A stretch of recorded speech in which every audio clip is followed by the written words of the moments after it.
Absolute props for the Adrian call back there. I love that closing of this opening so much. We miss you, Adrian. We do. For our audio listeners, the new Mad Men opening included Wolverine sitting in bed holding a picture of Adrian, because that's what we all do. I want to say that's our main video on the channel, like our intro video, I think. That's awesome. If I can, I have a few more. I'm working on one I'm really excited about. So coming soon, new intro from an old TV show I loved. Ooh. Stay tuned, where Clay repurposes old intros for our benefit. Nothing wrong with that. Yeah, it's all recycled content out there anyways. That's what we're here for. Great. Well, we got a full house. I don't think it's been a minute since we had a full house, so I'm excited for that. It's been 2 weeks. 2 weeks. Has it? Yeah. Yep.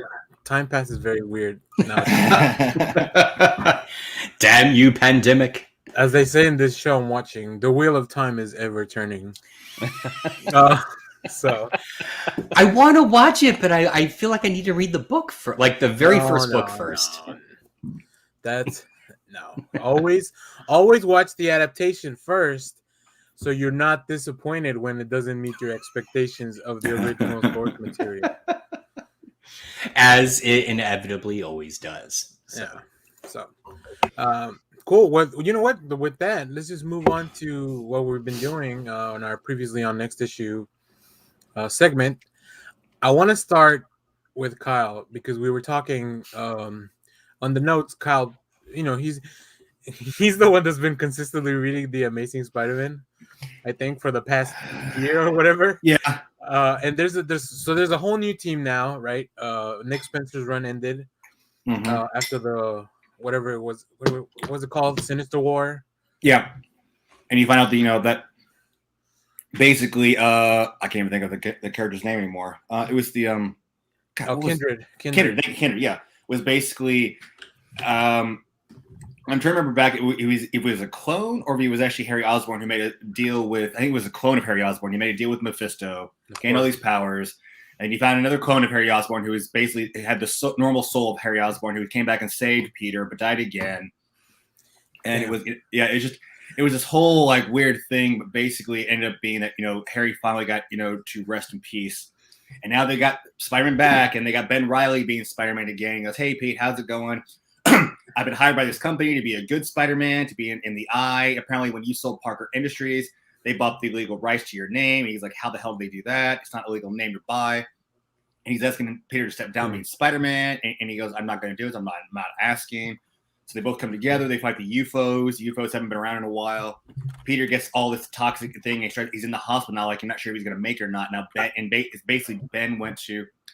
This is multiple issues ago. Asking for permission to be Spider-Man. He goes, I think you should be Spider-Man. So now he's playing Spider-Man, and Peter's on death's bed in the hospital, and they're trying to survive. And I'm like, if you kill off Peter and make Ben the original Spider-Man, fuck you, Marvel. I'm out.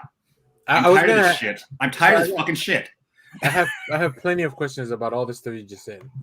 I'm like, you did it with fucking. You did it when Otto took over Peter. I tried it and I hated it. I hate you trying to take out Peter. Let Peter be Spider-Man. You want to fuck over every other goddamn property you have. That's fine, but leave Spider-Man alone. That's my feeling.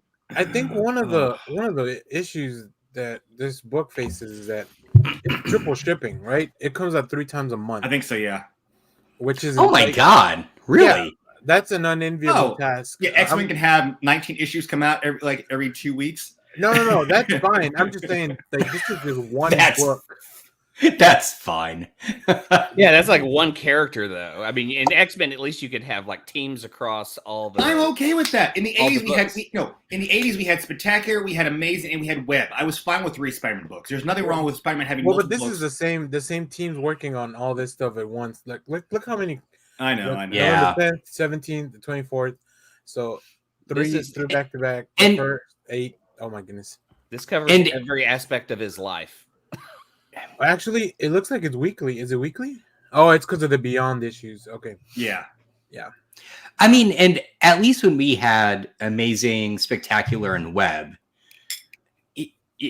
each of those had a different team. They rarely, I mean, they would cross over, but cross over and like this happened in Amazing Spider-Man number 23, and you know, but it was like you could read them independently. So yeah, and I was fine. I was happy to have those 3 books back in the 80s, even in the 90s. That's when I really liked it, and I'm fine. But it's just like I don't know how many times you got to kill Peter off, make somebody else take his place. It's just let Peter be Spider-Man. You put him through hell and back, which I was fine with the Kindred story and the Sister Wars. But you put him through hell and back. He's back with Mary Jane.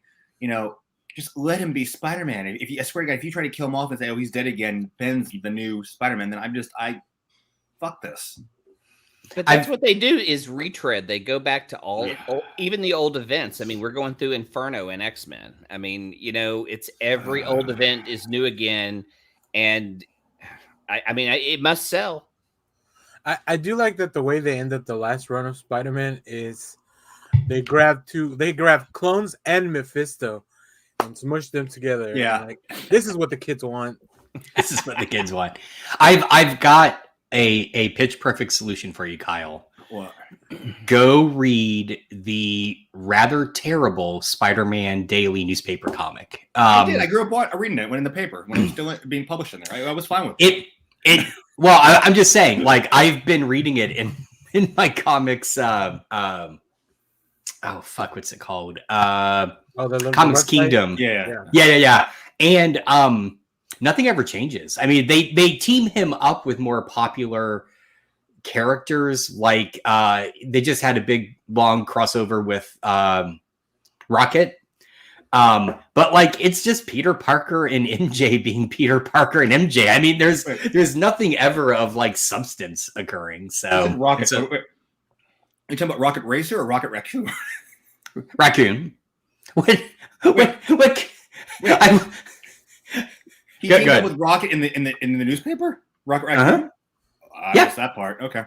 Yeah. That was like the last big Rocket crossover. Racer wasn't. Rocket Racer was like a '90s creation, wasn't? 80s and 90s. 80s. Yeah. He made it in the 90s, but he actually became like. I mean, there was a small part where Peter actually put together his own team that consisted of Rocket Racer, the Prowler, I think Sandman, and he was a prominent character in the Spider-Man books for a while. Side character, at least. Yeah. And the reason I want to start with Spider-Man is because today's main topic will be just fresh off of the trailer that we got this week. I want to talk about our favorite Spider-Man villains from all kinds of properties. So we'll get to that in a little bit. But let's continue on with Kyle's previously on. See what else. What other than Spider-Man? What's going on? The other thing I read was I've been keeping up with the Shang-Chi book, where he's basically taken over, his father's organization. Shang-Chi versus. And he's been taking on the Marvel Universe. And this one starts off with basically he's at his headquarters, and you see the Avengers Quinjet, and then Captain America, Iron Man, Mr. Fantastic, and Spider-Man come down, and they're like, "Okay, Shang-Chi, we need the real Cosmic Cube back." And he's like saying, "We don't have any." He talked to his brother, the big guy, the big muscular dude. He's like, "Did you lie about giving the Cosmic Cube?" He goes, "No. Do you trust us or them?" And he goes, We don't have it. You must leave." And so, okay, call down the thunder. Then now Thor comes down, and there's a big fight between Shang-Chi and this mystical sword that he has in Thor, and he actually holds his own with Thor. And so it's just this fun book. And but you have Shang-Chi just it's just them fighting the Avengers. It's like, okay, this is at least still fun. Cool. And this is finally coming up the thing of me finally having watched Shang-Chi. So it's like, cool. How'd you like the movie? I liked it. I don't know why people knock on it, or even like a friend of mine said that like was very taken out from the film. He goes, "Are you telling me that the dragon at the end of the movie didn't take care of the film?" It's like, no. Out of everything we have with the MCU, only thing I was a little down about the fact that the dragon wasn't Fing Fang Foom. Oh, okay. Did you watch the end credit scenes though? Huh? Did you watch the end credit scenes? Oh yeah, I know everything that's happening. Okay, so it's not out of the realm of possibility. I know, and that's where I wonder if the rings are sending signal to. So we've still got a chance. Now, I posted this in chat. Did you guys ever realize why Matt Fraction was thanked differently than the creators? On Shang-Chi? Yeah. If you read the credits, there's a part in the credits. I posted a screenshot in chat of where it says Matt Fraction, and then it just lists all the cities and locations they filmed. And it's because Matt Fraction created the 7 cities, and Tai Lao is one of those cities that tied together. Oh, okay. So he got a separate creator credit for creating the place that they went to. Cool. Nice. I didn't know that. I didn't notice that. Yeah, the movie's really good. Now, do you guys want to see Fing Fang Foom with pants or no pants? No pants. No pants. Live action, no pants. I want pants with a bulge. Okay. Okay, camel toe. I'm sorry. You guys remember when they took the pants off of the thing for the fan force? Yeah, pants like that. Pants. You were pants. Okay. You don't want to see a Rocky whatever down there. Whatever Fing Fang Foom has down there. I don't want to see a Fing Fang Foom dong. Look. The dragon we saw in Shang-Chi had no pants, and we saw nothing. So why can't we just have Fing Fang Foom without pants? Maybe the dragons don't have genitalia. Maybe they're just omni or they're asexual. Maybe. Josh, you were gonna say something. I saw you raise your hand. No. I was just. Oh, you're raising. I'm responding to Clay's. I want to see the things Rocky. Yeah, exactly. Got it. All right. I want to see the things thing. We're getting into Mallrats territory on on how things procreate in the Marvel universe. Kevin Smith somewhere's like, do I need to tune into something? My ears are burning. Yeah. The Kevin Smith bat signal just went up. So Fat man. Hurry! Somebody give me Mark Bernard. We need to hop on a stream. No. All right. What else, Kyle? Not much. I started watching. I haven't finished it yet, but I'm actually kind of enjoying the new first episode of the new live action Cowboy Bebop. Yeah, I need to see it. I haven't seen it yet. I have thoughts, but I'll wait till Josh sees it. I'm looking at the stuff that some people have been bitching about. I'm like, going, get over it. It's a live action adaptation done by America. It's a little bit different, but you're still following the same stuff that you found in the anime. It's just like, get over it. You knew what you were signing on for. Yeah, exactly. I did record a review of episode 1 with a friend of mine. That should be going on the channel sometime in the next few days. Well, and also I think this week also releases what I'll probably be raving about next week, and really, if I offend any of the fans who bitch about it, then tough. But this week should be the second part of Masters of the Universe Revelation. I need to watch that too. Yeah, and people are already bitching about Kevin Smith. Blah, blah, blah. It's like, get over it. I didn't listen to anything Kevin Smith promised about the film. I went and watching this show as being a fan of the Masters of the Universe Filmation cartoon. I was happy with what I got. If you guys don't like what Kevin Smith's saying, don't listen to him. Just watch the damn cartoon for what it is. Or if you don't like it, based on the first part, don't watch the second. Exactly. Part. Thank you. And the trailer looks amazing. Like we're actually going to get a lot of Skeletor. You wanted Skeletor and Adam in this one. You're going to get your fill of it. I mean, my favorite part is Adam going. It's like the sword was just a conduit for the power. He said, "What do you mean?" He goes, raises his hand. He goes, "By the power of Grayskull." Lightning comes down. That was cool. The behemoth, like caveman He-Man. He's like, ooh. I'm like, that's awesome. Here's some. So Lego, who is my buddy, I recorded the review with. We got to finish Cowboy Bebop. You got to finish Cowboy Bebop before you fully. It's only one episode. It's like, let it go through. Okay, yeah, but the thing with Cowboy Bebop for me, watching the cartoon was like watching a movie. It was. The way everything was done was so cinematic, and this does not use that to its full potential. This is shot like a TV show with the style, but turned down a notch, like almost slowed down. It doesn't have. It doesn't pop. I was not one of the big fans that jumped on Cowboy Bebop when it first came out. It was never the anime I really jumped on with everybody else. So I'm actually enjoying a new kind of fresh take. I've only seen a little bit of the anime, so like I don't have any. I hope it's different from what the original anime was. I want something slightly different. I mean, I want the same story, but I want something slightly different. If I get that, I'm going to be happy. I mean, I love all the characters nail it in the first episode. You're totally on board. Everything clicks. It's just that there are moments where you go, "Oh, well, the cartoon." I felt like I was watching a movie, and now I feel like I'm watching a TV show. But again, it's hard. Finally, it feels like a TV show. Thank God. but when you have action sequences and fight sequences, I mean, there's a higher bar for those now. I mean, you've got to compete with John Wick style fighting. John Wick. The fighting and stuff in this is it's not as bad as Milkshake that what was that? Gunpowder Milkshake. Gunpowder Milkshake, where the action sequences were just like the worst part of the film.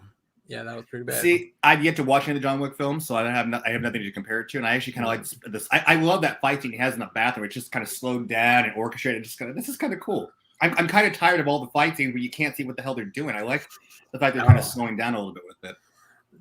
Maybe my taste has changed, but like I'm actually like I want to see where they go with this because it's just I want like again when Cowboy Bebop came out, there was another anime that came out that I was like this beats that Cowboy Bebop by so much more, and it's called Trigun. I thought Trigun. Oh, that's interesting. I've heard people like. I've heard the other way around. I love Trigun. People like Cowboy Bebop better than Trigun. No, I love Trigun more. We'll see. But yeah, I'm excited to keep watching. I'm definitely gonna keep watching Cowboy Bebop too. So yeah. Cool. What else, Kyle? That's it. I mean, I've got a movie I watched last night that was really amazed me, but I'm gonna save that for the recommendation. Okay, great. Let's go on to. See, here we go. Love for Trigun in the chat. So, all right, maybe we'll have to do a comparison head to head. I've never seen it. I'll have to check it out. Yeah, me either. Trigun was amazing for me, except for, and I'll say this until the last 2 episodes where I think they dropped the ball. But it's just the series. I loved it. It was just everything I wanted in an anime, and there was actually another show that came out at the same time too that people compared Bebop to, and that was called Outlaw Star. Oh, that one I've heard of too. Yeah. A lot of Western anime in the what is it, late 90s? Late 1998. 98 was when I was still working at Planet Anime. That's when we got the Pioneer started releasing VHS copies and DVDs of all 3 series. They released them. Well, no, I take it back. They didn't release Trigun, but Pioneer had both the rights to Bebop and Outlaw Star. Cool. All right, Josh, let's hop to you. Oh yeah, I won't take long. Only a couple things. One is because again I'm perpetually behind. Finally read issue 3 of Batman 89. Yeah. Anyone else reading this book? I need to catch up. Well, I take it back.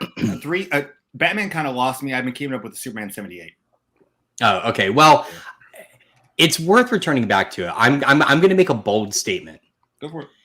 This is the best Two-Face ever. And I am really bummed that we never got to see Billy D. Williams play this role because it's incredible. So issue 3 is basically the full-on origin of Two-Face, and there is some like gruesome body horror in it that I was not expecting from a kind of Batman 89 revival. I also like the fact that even though they call it Batman 89, this is clearly Batman 3. So there are callbacks in issue 3, and I can't remember if they happened earlier, to Max Schreck and to Catwoman, who appears in it. So it's after Batman Returns. It's phenomenal. It is a great book. Matt Schreck is the villain in the second movie, right? Batman Returns. One of the villains. One of the villains. Yeah. And so I read that again. If you're not caught up on it, go read it. It's really good. But they're still using the Tim Burton aesthetic, right? Through the look and artwork. Yep. So I figured if Tim Burton did body horror, that's got to be pretty awesome. Well, and I say body horror. It's one scene. It's kind of subtle, although they do point it out. But it really wigged me out. I'm like, oh, that's disgusting, right?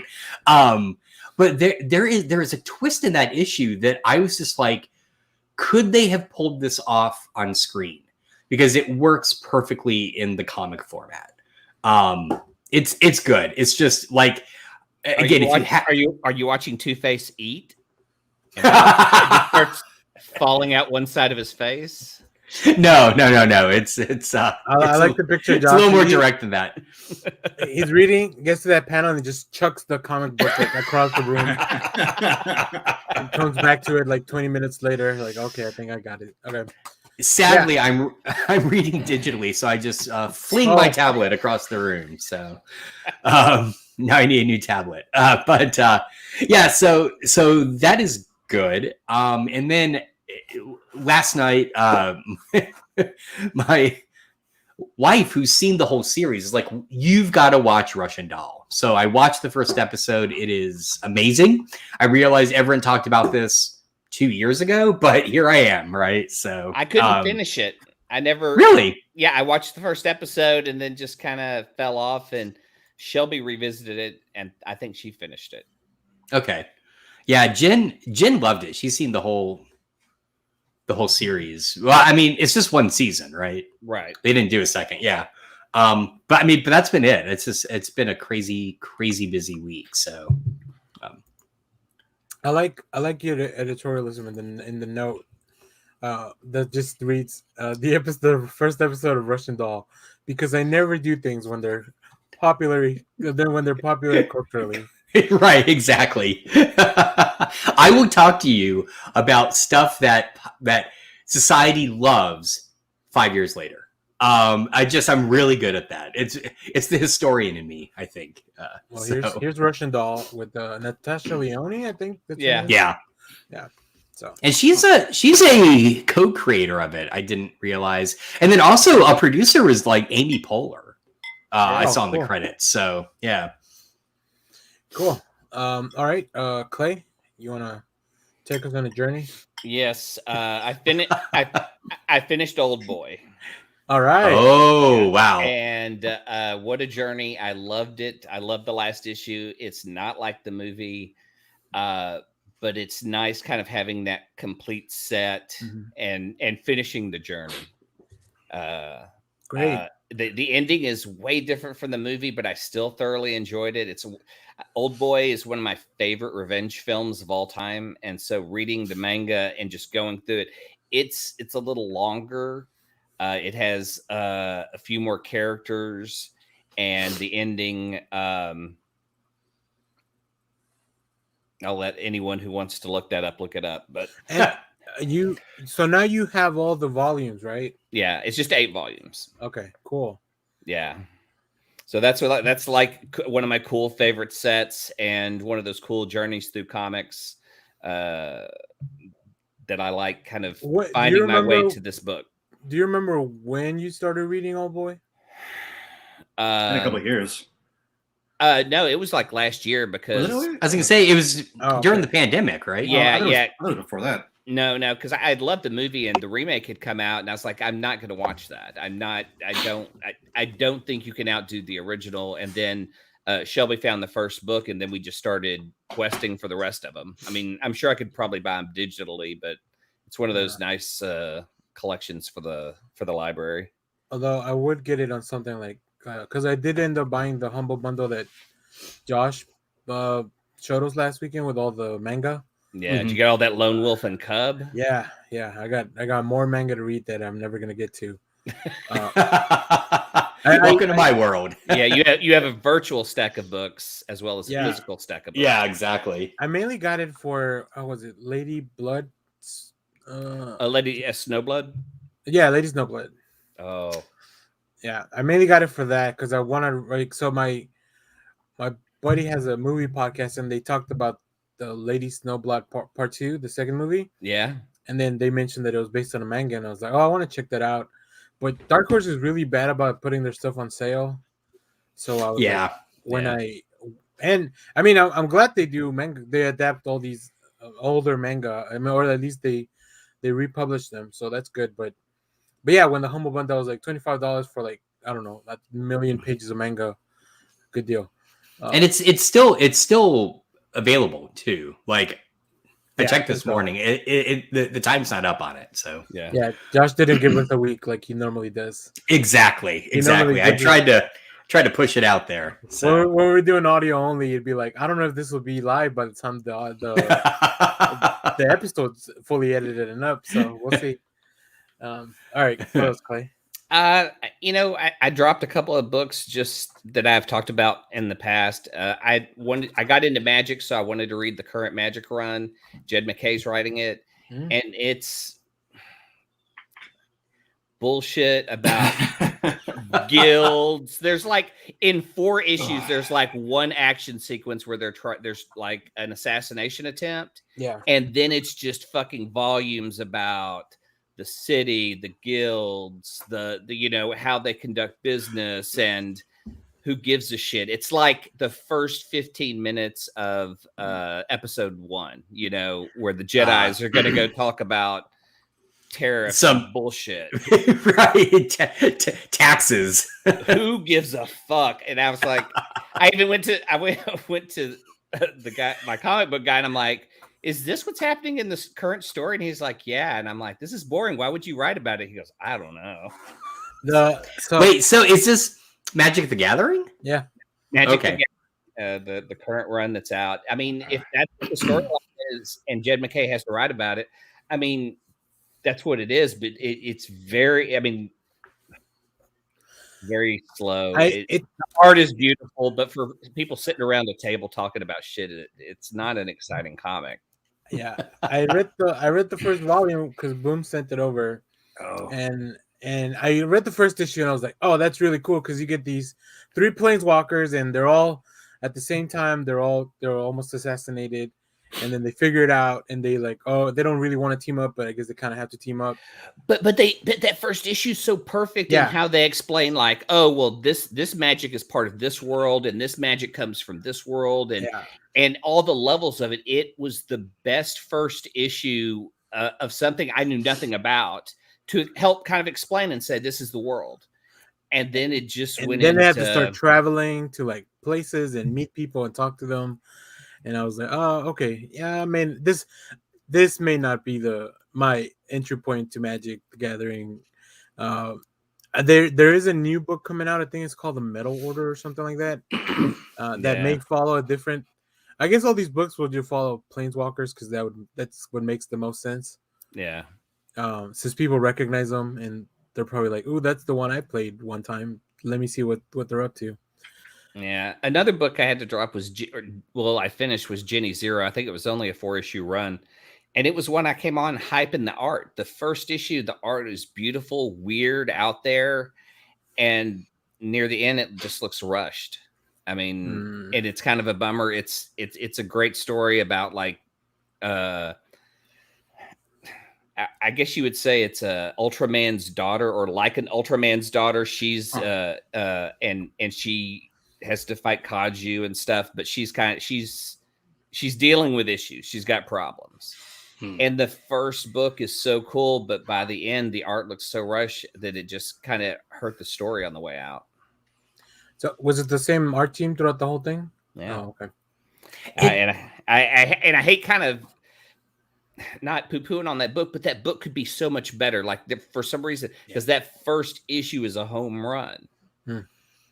Did the story feel rushed too? Like I'm having flashbacks to X-Ray Robot and how it just felt like you know, it just like you know, four shit itself at the end. Yeah, 4 issues was perfect in where it was going, but I just kind of was like, by the end, I just, you know, I'd look at stuff and it was like forced. It felt. Yeah. But is anyone reading Amazing Fantasy? I read the first one, but we'll do the rest later. Okay, yeah, I did Carrie Andrews' art, so I was just seeing if anyone else was digging it. I love that book, and every one of his Franzetta covers is beautiful. It's a 5-issue run, so the 5th issue is coming out next month. December, I think. Yeah. It's in my wish list, but I think I'm just gonna. I assume they're gonna collect it, so I'll just wait for that and probably get that. So, and my cool find of the week was an insert of the comic book Captain Stern from Heavy Metal. What? It was an actual comic. It was inserted, but I'm not sure what it was in. Maybe it was in a Heavy Metal book, but it was never sold individually. And it has Bernie writes an art for the Captain Stern character from Heavy Metal. Then it has actual Heavy Metal stills in the back of it. So, wow, that's awesome. Yeah, cool find. Yeah, I had never heard of that before. Oh, really? Yeah, I don't know what any of the words. I had to Google it. Have you seen the movie Heavy Metal, the animated movie? Nope. No. Okay, watch that. I have. Yeah, who hasn't seen? Have you? Don't. I haven't. 50% of your podcast hasn't. All right, Josh. Frankly, I am shocked Kyle has not seen it. Like, I am flabbergasted right Heavy now. Metal is never the material I really enjoyed, so I just never got around to watching the film. Oh my gosh, Heavy Metal was one of the first adult animated films I ever saw as a kid, because I didn't think you could do the things they did in that show. Yeah, but then that is also where I discovered like Bernie Wrightson art. You know, like I was never a fan of the book Heavy Metal, so I mean, if I figured the movie was gonna be anything like that, I just didn't care to see the film. Yeah, but at the time, it was the only way you could find like pornography without buying pornography. It was just I mean, it was Heavy Metal the film, or you lucked out going into the woods. Those were the two options in the 80s. So I mean, the thing I loved, when I got tall enough to reach the heavy metals at Walden Books, so I could pull them down, see if there was more behind them, and then flip them, because that's what it was. I mean, I've recently went back and revisited like the first 20 issues of Heavy Metal, and it's mostly just kind of drugged out dudes writing stories of naked women, or naked women in space, or men who find naked women on journeys, naked women. Yeah. It's mainstream underground comics. Yeah. I mean, at the time it introduced people to Mobius. I mean, it brought in European art, but then there's a lot of stuff in there that was just. Wait, is there a sequel called Heavy Metal 2000? There is, and I've never seen that. Okay, so when Heavy Metal was here, it was just a handful of people who just looked at European art, bought it, translated it, put it into a book, and then there were. Yes, Heavy Metal. Heavy Metal is a book. It's like a.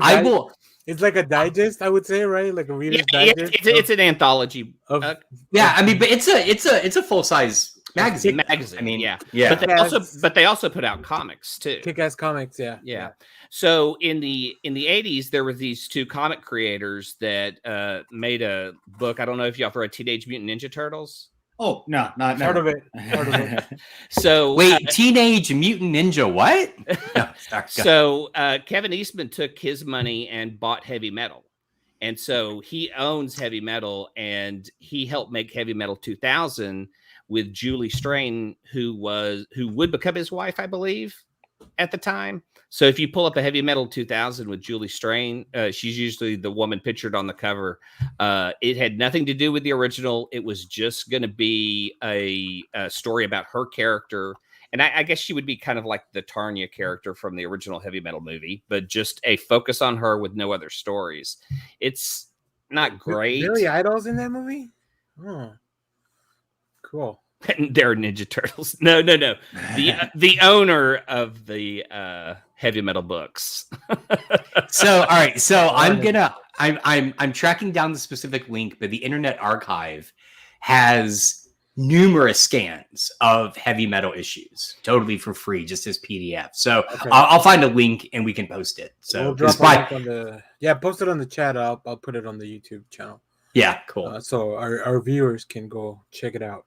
Yeah, but then for a long time, David Fincher was trying to make a Heavy Metal 3 and couldn't. I think there's problems with the rights and different stuff. So I think Netflix bought it, and that's what Love, Sex, and Robots is. It was David Fincher's attempt to make a third Heavy Metal movie. Okay. I like this comment. Julie Strain, you think they exaggerate the sexy female character, then you see her in real life and like, nope, she looks like that. Yeah. Exactly. Because I remember seeing her at conventions. She would come to conventions with Kevin. So they would have like Heavy Metal and Teenage Mutant Ninja Turtles promos together. Cool. Oh, all right. Anything else, Clay? I watched Cowboy Bebop. We talked about that. Do you guys watch Tokyo Diner? Yes, I talked about this show in this thing. The show is awesome. Yeah, I just started all watching 4 seasons. I've seen all the first 2 were made, and then Netflix partnered with them to make the last 2 seasons. And the show is amazing. Yeah, I just started watching the Netflix one. I'm going to go back to the original because they have that one in their collection as well. Yeah, it's just slice of life. stories. Talked about a diner in Tokyo, one of the Tokyo alleys that's only open from midnight to 7 o'clock in the morning. And basically to hang out for a whole bunch of regulars. And basically the premise is he will make you anything you want if he has the ingredients. Or if you bring it to him. Exactly, yeah. And the stories are like 25 minutes. Yeah, and it's a different story each time, an individual story about somebody like a game company owner, Yakuza boss, just different stories each time. And it's just, oh, God, the show is so good. Yeah, I really enjoyed the first episode. I don't know how to describe that other than it's just peaceful music with a nice story that wraps up in 25 minutes. Yeah. And they actually made a Chinese film based on the same thing with Tony Lun, which I need to find. So yeah, I was actually just talking about with a friend this past week. I was talking about after I finally convinced him to get into Kim's Convenience. I told him about Tokyo Diner. Kim's Convenience, very good. And then you guys hear the news? The actor, so they're making a live action Avatar: The Last Airbender series, and the actor who plays Kim is going to play Uncle Iroh. Yeah, I love that because I love. He's a big fan. He's a big Star Wars fan, and he showed up in Mandalorian. Oh my God! I'm always like, does this need a live action remake? Yeah. But they're gonna make them anyway, so like whatever. I might as well get excited. Hey, just keep what's his name off the franchise, and we're fine. George Lucas? No. J.J. Abrams. Who did the last Airbender film? M. Night Shyamalan. Keep M. Night Shyamalan Ding Dong off the film, and we'll be fine. If they actually stay true to the actual material, especially him as Iroh, that's gonna be amazing. I want to see Wes Anderson's The Last Airbender. Oh God, no! Please no! I would watch that. I would watch that in a heartbeat. Wait, which Wes Anderson? Because no, that's Paul Thomas. Never mind. No. I was like, because you guys it was on Vimeo, but somebody made it was a mock trailer, but it was basically somebody made their version of Wes Anderson's The X-Men. Yes, I watched. Okay. Yeah, I know that. I follow that channel. I'm trying to remember his name. Michael H. Williams. Yeah, and it's amazing. It is. It is spot on. I mean, that is a perfect parody. I want that movie. Last thing I did, I've been getting into Gundam, so I've been trying to watch some of the shows, and they're just not. Wait! What are you watching? You got to pick my brain here. I'm the Gundam expert. You got to pick. I know you gave me the list, but I started with the first movie, and it was just kind of really slow for me. You got to get through it. It gets better with 2 and 3. The first one, it's really developing. Again, you're talking about it was a TV. They made 3 movies based out of a 39 episode TV series, so you got to do development and thing. First one's a little bit slow, but once Amara starts getting better with the 78, it gets better, especially with 2 and then 3. Okay. Well, then I was like, well, maybe I could start with what like Netflix has recently and just start watching it. And I don't think there was a robot in the movie for the first hour. And that's about right. Yeah. And I was like, I was the same way, but once you start getting him driving and actually starts getting better, realizes a new type, he starts understanding how to run the 78 RX 78. It gets into more power, especially when he realized that Char is. He's like, wait, he's a new type also, and the battles they have. It's just like, I don't know. I'm just not digging it. It's 70s space drama, late 70s space drama. It's the same thing with going back and watch, whether you want to call it Star Blazers or Space Battleship Yamato. I love the old 70s space drama. And I might just go back to Star Blazers. It made me reminisce about watching those shows and those films. Watch Char's Counterattack. Forget the first 3 films. Watch Char's Counterattack. Char's Counterattack. There's action throughout the whole damn thing, and the thing is a masterpiece. Okay. Watch Char's Counterattack. I don't know what any of that stuff means. It's anime. Come on. I'm talking the RX-78. Gundam. RX-78 is the first Gundam they made in the original TV series. With RX-78, then you had the Alex, you had the GPOS-81, you have the NU-91, which is in Char's Counterattack. You had the F-91, which is the next one that came after that. Yeah. Please, can we just clip out that entire sequence of Kyle? Because it's like that.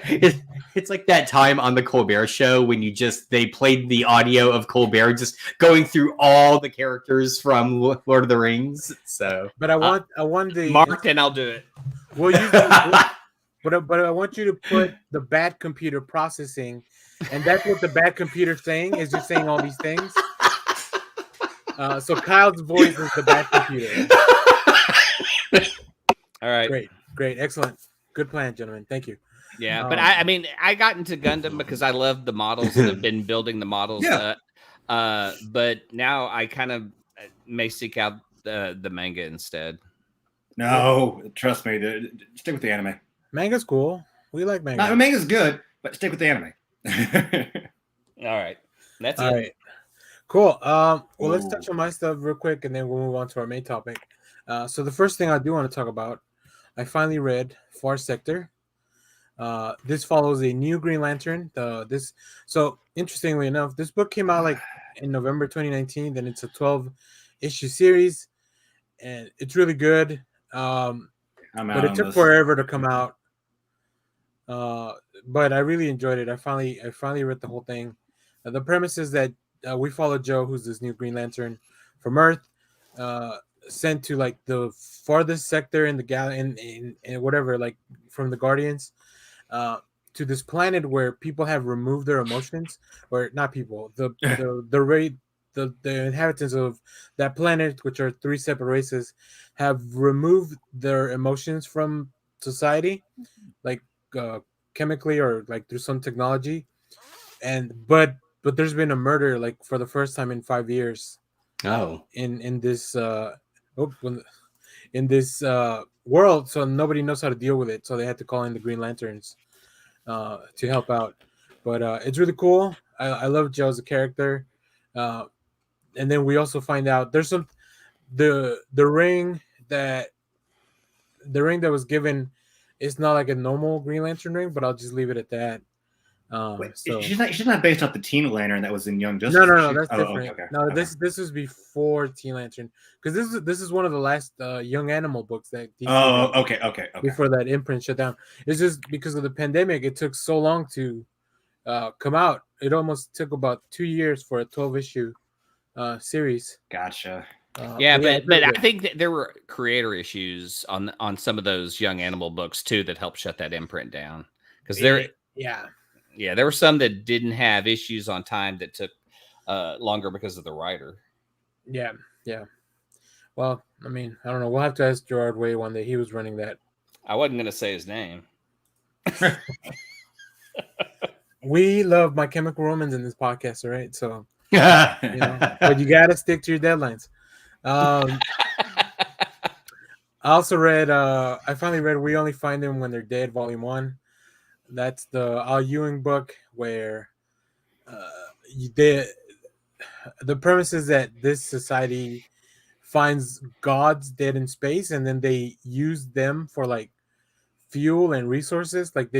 It's really cool. In the first issue, like you see all these ships going into like harvest this dead god, like a giant galactic-sized god just floating in space. It's really interesting. It's an interesting premise. So we'll kind of like, I guess, Nowhere Before Nowhere became a head floating in space. And Al Ewing stuff in space is usually a good time. Next, I read Home Volume 1. I have a review in the channel, but I just wanted to touch on that book because I really liked it. It follows a Juan, who's a boy from Guatemala, that he migrates to the U.S.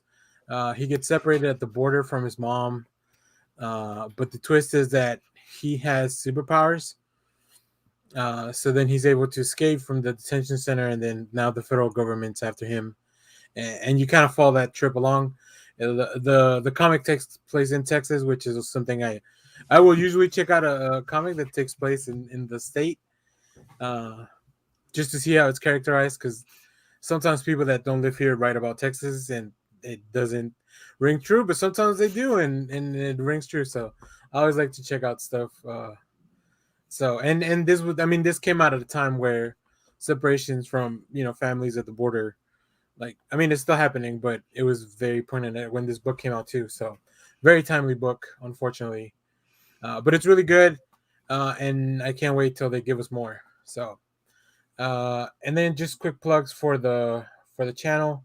There's a review of Wonder Woman Evolution #1, where Wonder Woman has to go fight in this galactic tournament to determine if Earth can still be around or if they're going to destroy it, which is a really cool premise. Radio Apocalypse #1 from Vol Comics.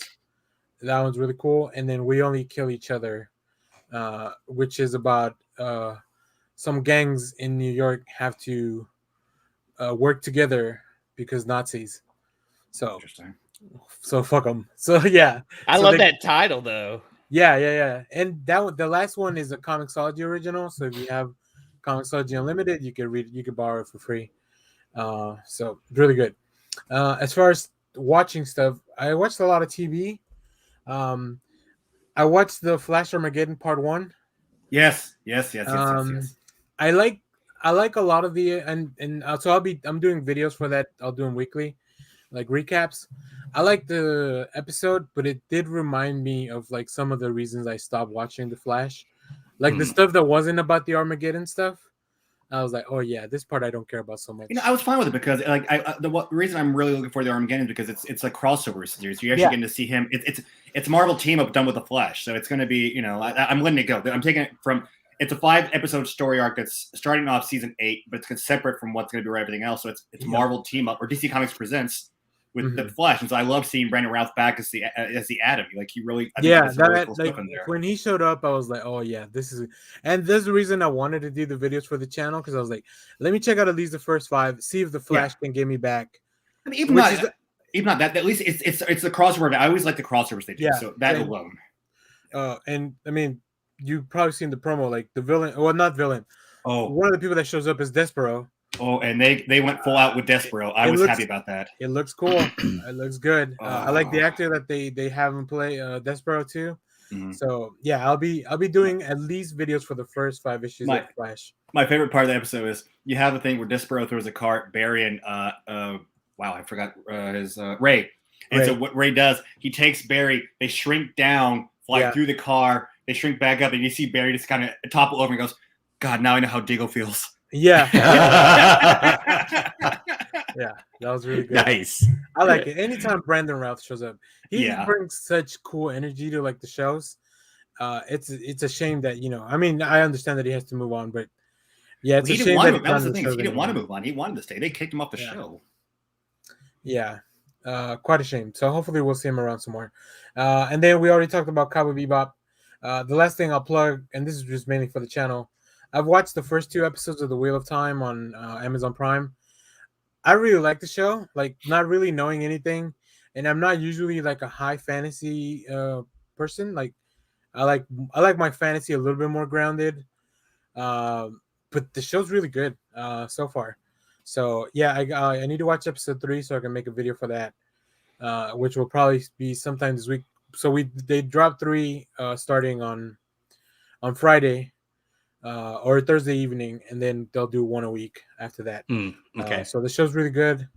What's her name from Gone Girl? Oh shit. Well, she's the lead, and she's really good. But I forgot. Like I've been saying her name all week, and I forget it. I know, and I even see her face, and I can't think of her name. Yeah. So, but she's really good. The concept's really cool. If you just a quick pitch for that, the dark one has awoken, so now she has to find the reincarnation of the dragon, who is this one individual that will either save the world or help destroy it, and this is a world where magic is real, but only women can wield magic without going insane or having big consequences. So it's really cool. Yeah, I've enjoyed it so far. The first issue is a little bit slow because they have to they have to give you a lot of stuff. But then when it gets going, and you're like, oh, okay, cool, here we go. So, yeah, stay tuned on the channel for that. And then we appreciate everybody watching those videos because they do really well on the channel. So the fans have been pretty good as well. But that's it. I think that's it. I was trying to think if I watched the movie. Oh, the last thing I watched what was the season finale of the morning show. That's an Apple TV show with Jennifer Aniston and Sweet Home Alabama. Reese Witherspoon. Yeah, I had to get there through Sweet Home Alabama. had to get there.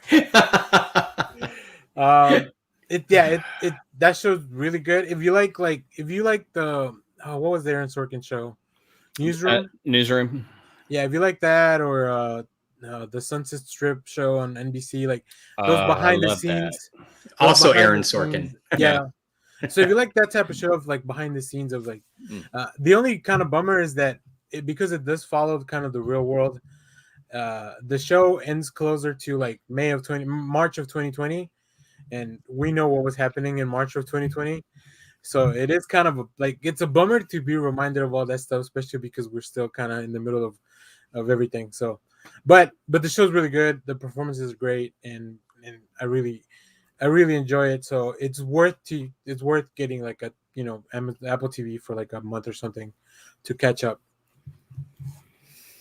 And there's some good movies coming out in January. Macbeth with Denzel Washington's coming out in January for Apple TV. So, wow! So if you want to do that, if you want to do it, wait till January. Maybe do that. All right, that's all I have. So let's move on to.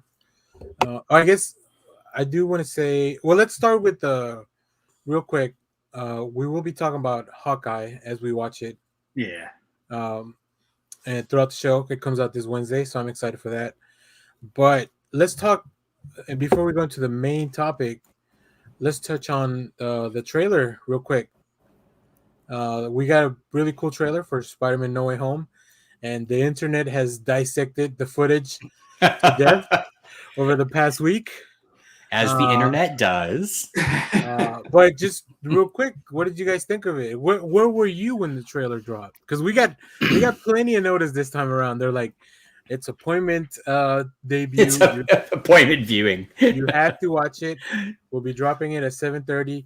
There were fan events all over the US. Hold on.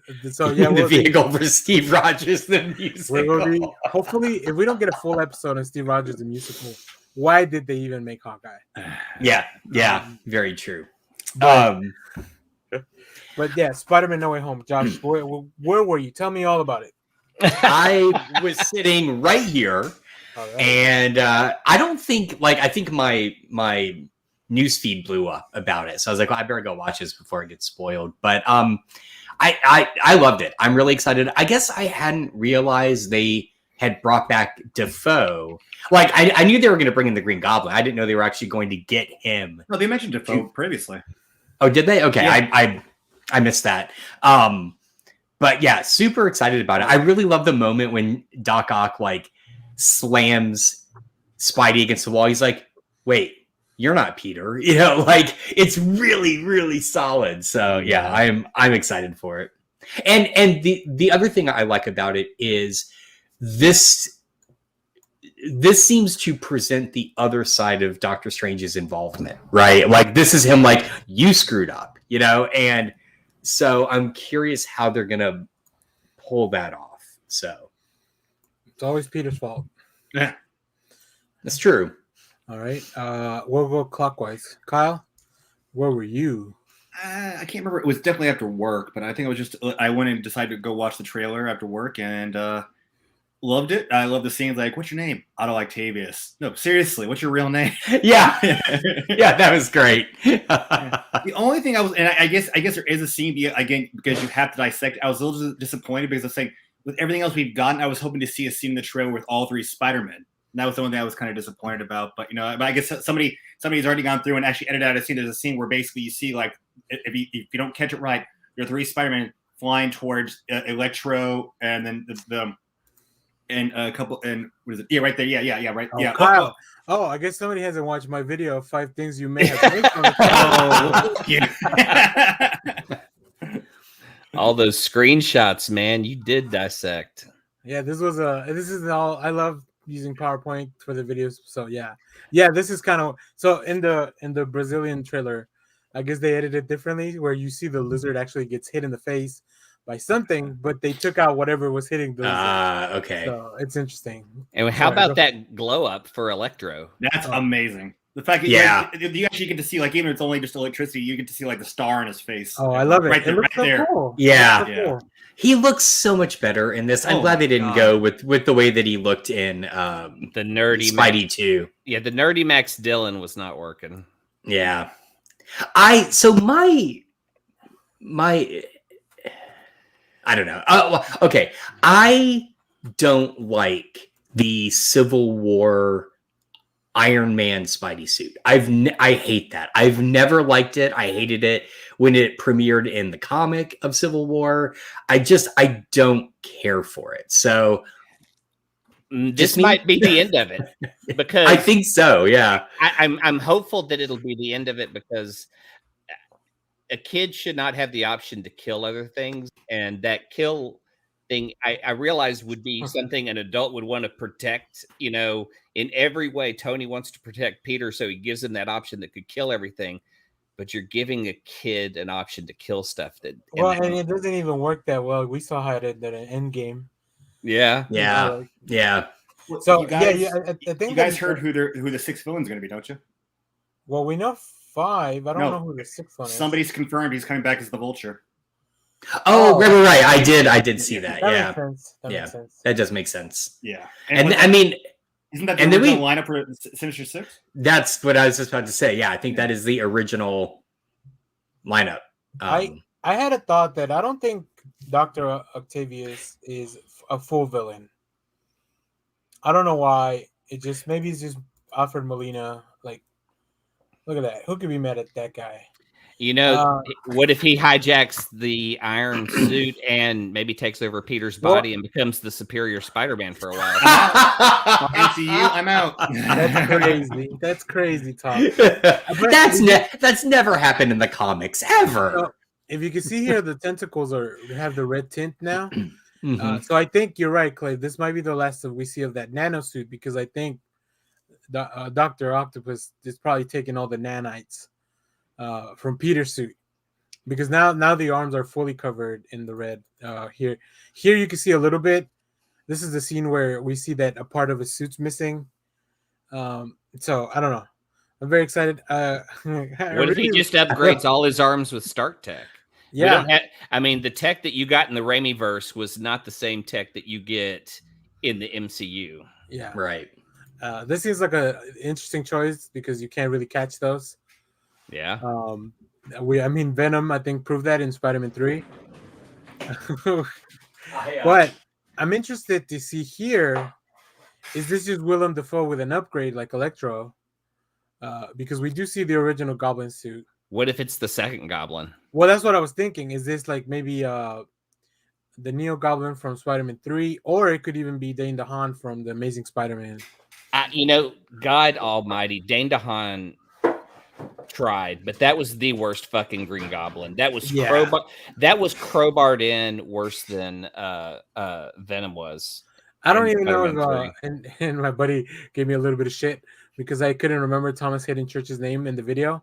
So I always just kept referring to as the actor who plays Sandman.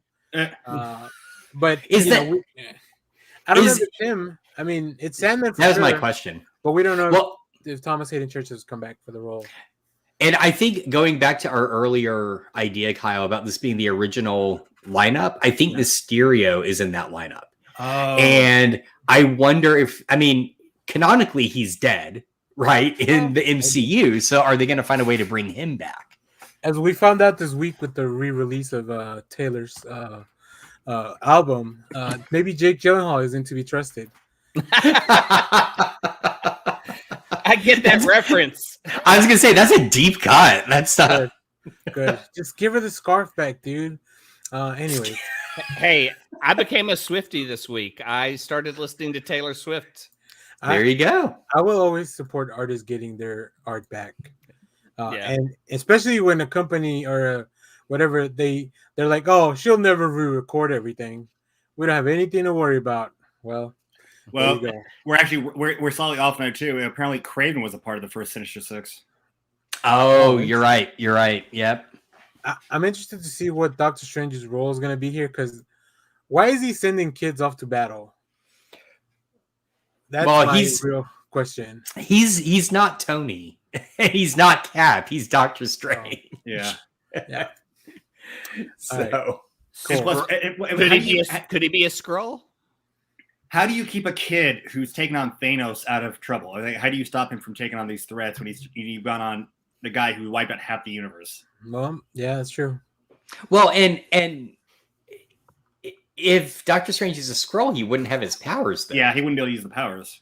Right, but I just want to put that in everyone's mind. At some point in the movie, he could be. So if you watch him and see when he isn't using it, because I say no to the Skrull. I say they got a surprise with Mephisto. Always Mephisto. Yep. I think I Mephistoed as hard as I could. Forever and ever until the end of time. Okay, Mephisto. I'm sorry. Go ahead. I'm wearing the same shirt. That's great. Wait, can we update that one to I Mephistoed as hard as I could? Yes, definitely, yeah. Thank you. We haven't used this one in a while. Oh, we haven't. No, Dancing Zemo. Anyways, yeah. All right. So that was the whole trailer was kind of like all right. Like, what do we want to talk about this week? And I had I came up with two things, and I feel like one was a lot cooler than the other. So we're gonna talk about our favorite Spider-Man villains from really pretty much anywhere, anything, like the movies, the comics, the cartoons, the radio serials. There's been radio serials of Spider-Man, right? Yes. Well, wait, there have? I don't know. Maybe there was a musical. Oh, yeah, there was a musical.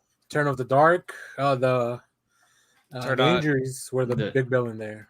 Yeah, there is a video online. You can watch the intro of all the characters, and it's pretty fucking awful. Oh, I've seen that. Is it as bad as the Justice League variety show from the 70s? Worse. Wow. All right. Apparently, there was a BBC radio play done on the Amazing Spider-Man. Okay. Oh, all right. So I'm gonna let you guys get started. I'll be right back in a second. But yeah, y'all go ahead and get started with your favorite villains. Y'all want to go movie first? I'm going straight up. It's a comic book. I'm on comics. Yeah. Okay, let's go comics. Josh. So I can't just pick one. I have an assortment. I have three. Okay, so based just on costume alone, Mysterio. I love that costume. I love it so much. As a kid, I was fascinated by it. I'm still really mad that there was a kick-ass Mysterio statue I saw one time and I didn't buy it. I love that costume so much. So for costume, I say that. For generally, it's just Doc Ock. And because I like Doc Ock because, and I have to be clear here, not buff Doc Ock. I'm talking classic, dowdy, dad bod. Yeah, dad bod Doc Ock. He's such a great character, and the way that they play him, where even moments in the comics where he's like defeated and depressed and he just kind of hangs and his legs just kind of walk along for him. Just such good stuff. And one of the few characters I feel like to translate into the movies as successfully as they are in the comic, right? Alfred Molina just nails it in Spider-Man 2. Yeah. So I'm excited he's coming back for the new film. He elevates that movie to another level. Oh, absolutely. Absolutely. And then finally, just narratively, villains, I think, fit into the Spider-Man world best. Spider Slayer, the OG J. Jonah Jameson, as I posted the gif of him from the cartoon.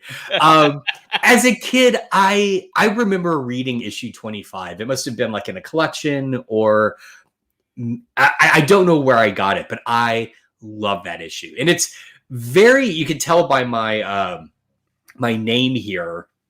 It's followed very closely by I think the first Silver Age Spider-Man issue I bought was the one where J. Jonah Jameson's son comes back from space and turns into Man-Wolf.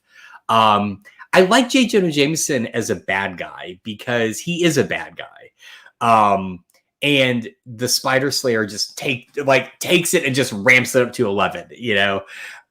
So it's a tie between Spider Slayer and Hobgoblin, mainly because I started reading Spider-Man in the mid 80s, right as Hobgoblin gets created, and the way that it's tied into the Green Goblin's origins, and his tech and his suit, and the way that Hobgoblin comes out of that, and just it's been a long time since I've read them, but the way that Hobgoblin's appearance throws Peter for a loop, because it brings back all of the memory of Green Goblin, was really effective when he first appeared. So anyway, so those are mine.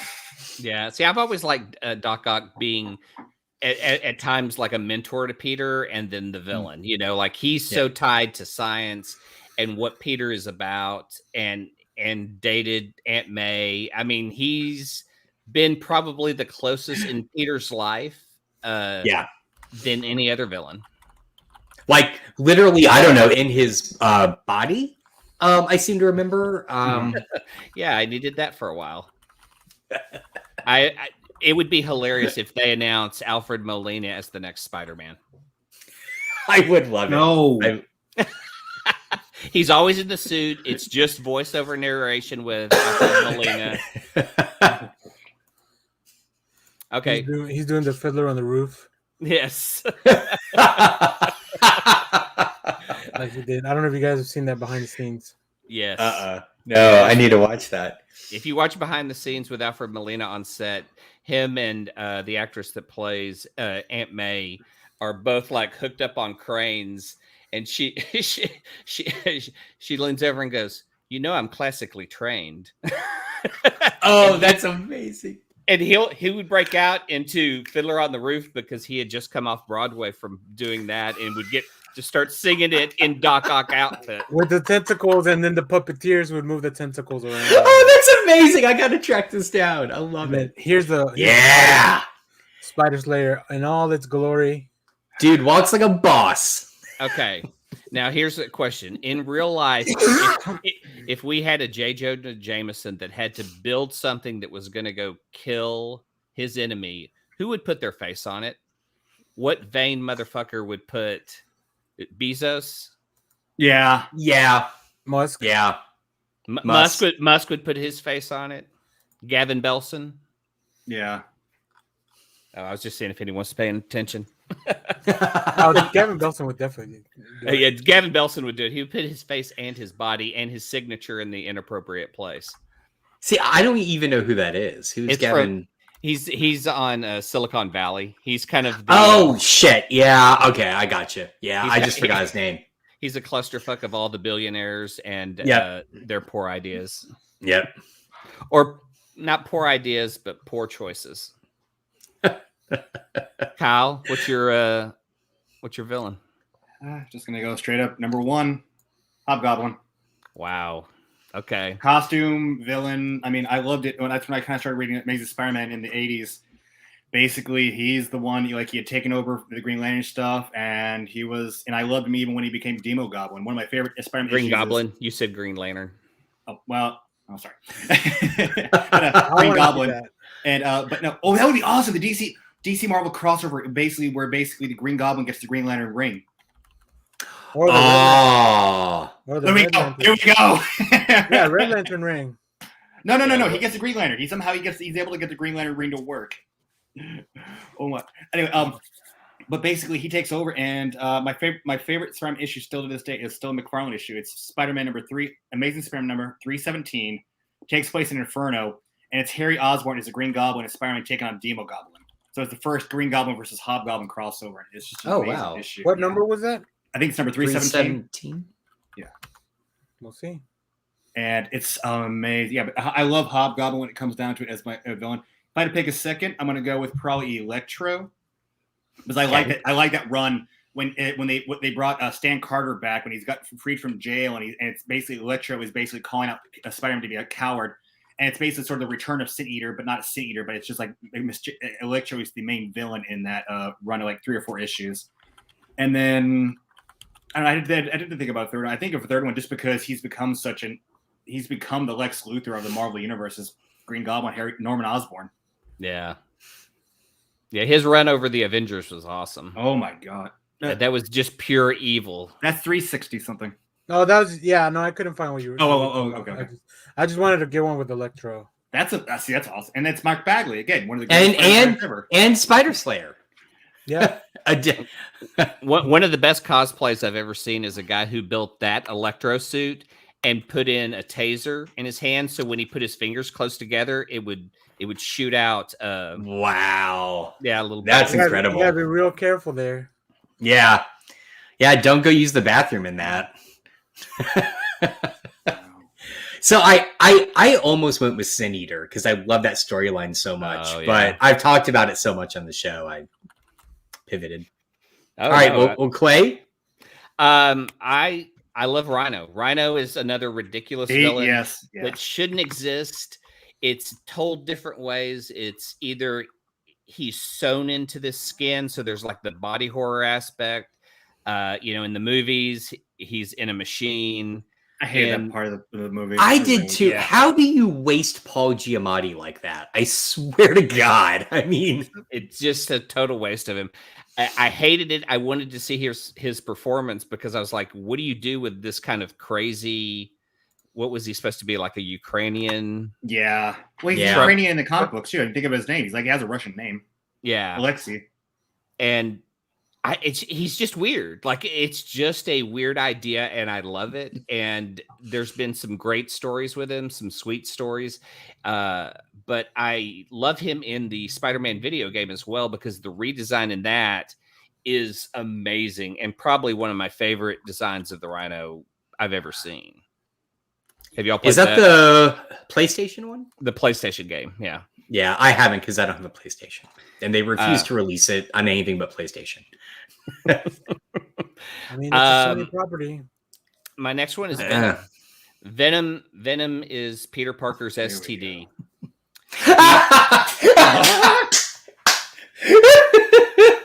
Peter Parker goes to another planet, comes back with something he thinks is cool, and then is haunted by it the rest of his life. But hang on. Is the villain here Venom, or is the villain here the symbiote? Because I would pick the symbiote. It's the symbiote at first, then it's Venom. I would say the villain is Eddie Brock, because he's the one that corrupted the symbiote. The symbiotes, I mean, especially in the newer mythology, the symbiotes are not evil, or they're not good or evil. Oh, really? They take on the traits of the host. And Eddie Brock is at least he was an asshole. He was. Then, but anytime Venom would attack, I mean, Spider-Man has to explain, he used to be this suit, now he took over this other guy, and now he follows me and he's trying to kill me. I mean, it's the It Follows of the Marvel Universe. And the coolest thing about Venom is that he wouldn't set off Spider-Man's spiders. Exactly. Right? Yeah. I mean, they look cool. Everyone that has written it have added more cool mythology. Yeah. And Donny Cates has just topped it off. Him and Ryan Stegman's run is just awesome. All right, Zanel, I found the issue cover. I put it in the thing. Oh, I remember this cover. Yeah, I remember I was in New York. We were in New York for Halloween, and we were Staten Island. My mother took me to the mall, and that was the issue I picked out of the Spindle and Walden's books. And it's just like, this is amazing. Now, I was just going to drop my third villain because everyone's going to go, who? I love Puma. Hell yeah! Oh no, yeah, I know who that is. Yeah, totally. Go back and read the Amazing Spider-Man run with it when he first gets the black costume. That's where the Puma first appeared. Yeah, Ron Friend's art. He created him. It's just a cool looking character that I would pick up, and he would just be like the villain of the issue. I just loved that. That's what that always meant to me. And yet again, not a villain, more of an anti-hero. Yeah. He was, but he just looked cool. Yeah. So again, another one that doesn't make any sense because I think he was like a Native American who gained the powers to become like a sort of half-breed human Puma character, who's actually, if I remember correctly, actually his strength and his reflexes were slightly above Spider-Man's. But at the time, Spider-Man had a broken arm, so when they first fought, it wasn't even a fight. It's because Puma. What about the Black Crow? Puns. Yeah. No, Clay? Forgettable. So I'm sorry. I was just gonna point out the cover. Yeah, no, the cover with Hobgoblin and Green Goblin. Keep it on. Give me 1 second. All right. It is very much a product of its time because the top says the non-mutant superhero. Like we know that mutants make up 99% of all Marvel comics at this point. So we just want to specify he's not a mutant. Just know that going in. Well, and they definitely like Kyle mentioned, this is an Inferno crossover thing. I love that. So this is a McFarlane cover, which great. But I love the little box here. I think this little box is the coolest part of the cover. Yeah. With because it's alluding to like, hey, this is the Demon Goblin. You can't see it here yet.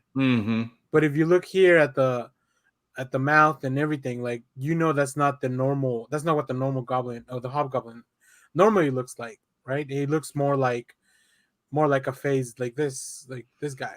Wow, that is really early McFarlane. Yeah, I love it. Look at that. What year is this from? Well, I mean, it's only. I mean, he joined. 88. Yeah, I was gonna say he kind of joined Spider-Man right around 300. Right, it was just a few before that. I think 298 was his first cover. 298, I think was his first issue. I also love here not an illusion. It finally happens. The Green Goblin versus the Hobgoblin. Like, nice. I don't know if Kyle had been waiting for that for years, like pay-per-view for wrestling. Finally gonna get you that match. All right, here we go. Puma. Yeah, there you go. Oh, damn. I mean, just an amazing costume. I'm glad you brought that up, Clay. Yeah, I mean, brought that up. That's why he has. I mean, I love Spider-Man villains. They're all weird. They're all out there, and it's like this kid fighting everyone up to the level of Kingpin. This is why I don't care who you can say might be the Batman of the Marvel Universe. When it comes to the Rogues Gallery, nobody has as much of a diverse Rogues Gallery as Spider-Man in the Marvel Universe. I could see that. Yeah, he's got so many people. He's like Batman when it comes to the Rogue. They're just so diverse. He's like I mean, come on. We've already gone through how many. We're talking about like there's Sandman, Hydra Man. I mean, you know, the Beetle, fucking Shocker, Scorpion, Prowler. Oh, well, Prowler. I do love Shocker. Actually, yeah, I love that costume. All right, so I have a question, but I'll wait till after Daniel goes. Okay, yeah, Daniel. Well, you guys have definitely touched on a lot of them, and somebody just mentioned Kingpin. So one of my favorite storylines, and I don't know if it's a popular opinion, but Back in Black is one of my favorites from J. Michael Straczynski. Oh, I know it was right after the consequences of Civil War. You know, Peter Parker unmasks. So now everyone knows who he is, which means that everyone he loves is in danger, which is the one thing that he's always afraid of. And Back in Black takes place after Wilson Fisk hired a hitman to take Spider-Man out. He misses, but he shoots Aunt May instead. Kingpin's in prison throughout this whole thing, and Spider-Man, like, he puts on the black outfit again, and he doesn't care anymore at that point. He just wants revenge, and he goes and he beats the shit out of Kingpin in the prison, in jail with it was unmasked. He goes unmasked. Everybody, yeah. And but Kingpin's so cool because he doesn't have any powers other than, like, he's a big, strong man, and people just kind of, I guess, they underestimate his physical abilities because he's such a big dude. But yeah, just, it's great. I mean, Spider-Man does quick work with him because it's Spider-Man. But man, I just love those issues. And Kingpin's such an interesting character. Hopefully he'll be back soon in the movies. You guys mentioned Venom. But I do also want to mention, I think Carnage is more of a Venom villain now. Yeah. But in the 90s, like, you know, Carnage was so bad that Spider-Man needed Venom's help to deal with him. So, and then the last group what are they called? The Inheritors. Because I'm a big fan of the Spider-Verse event. Yeah. And I know these characters are older, but they come back for that, which is the first time I think that's what they're called. Is it the Enforcers? No, hold on one second. I know the Enforcers though. I did, yeah. Who are the Enforcers? The Great Lake Avengers. Oh, great. So in the 60s, there were three. There was some crime. They were basically hired muscle for the crime bosses. The Enforcers are this one big guy named Ox, who's like very strong, but typical, like, you know, not like super powered, but just a strong individual. Another guy who I can't remember the names. He's a cowboy, but he's all awesome with the lasso. And there we go. Yep, another guy who's a master of martial arts. Hold on, Josh. There we go.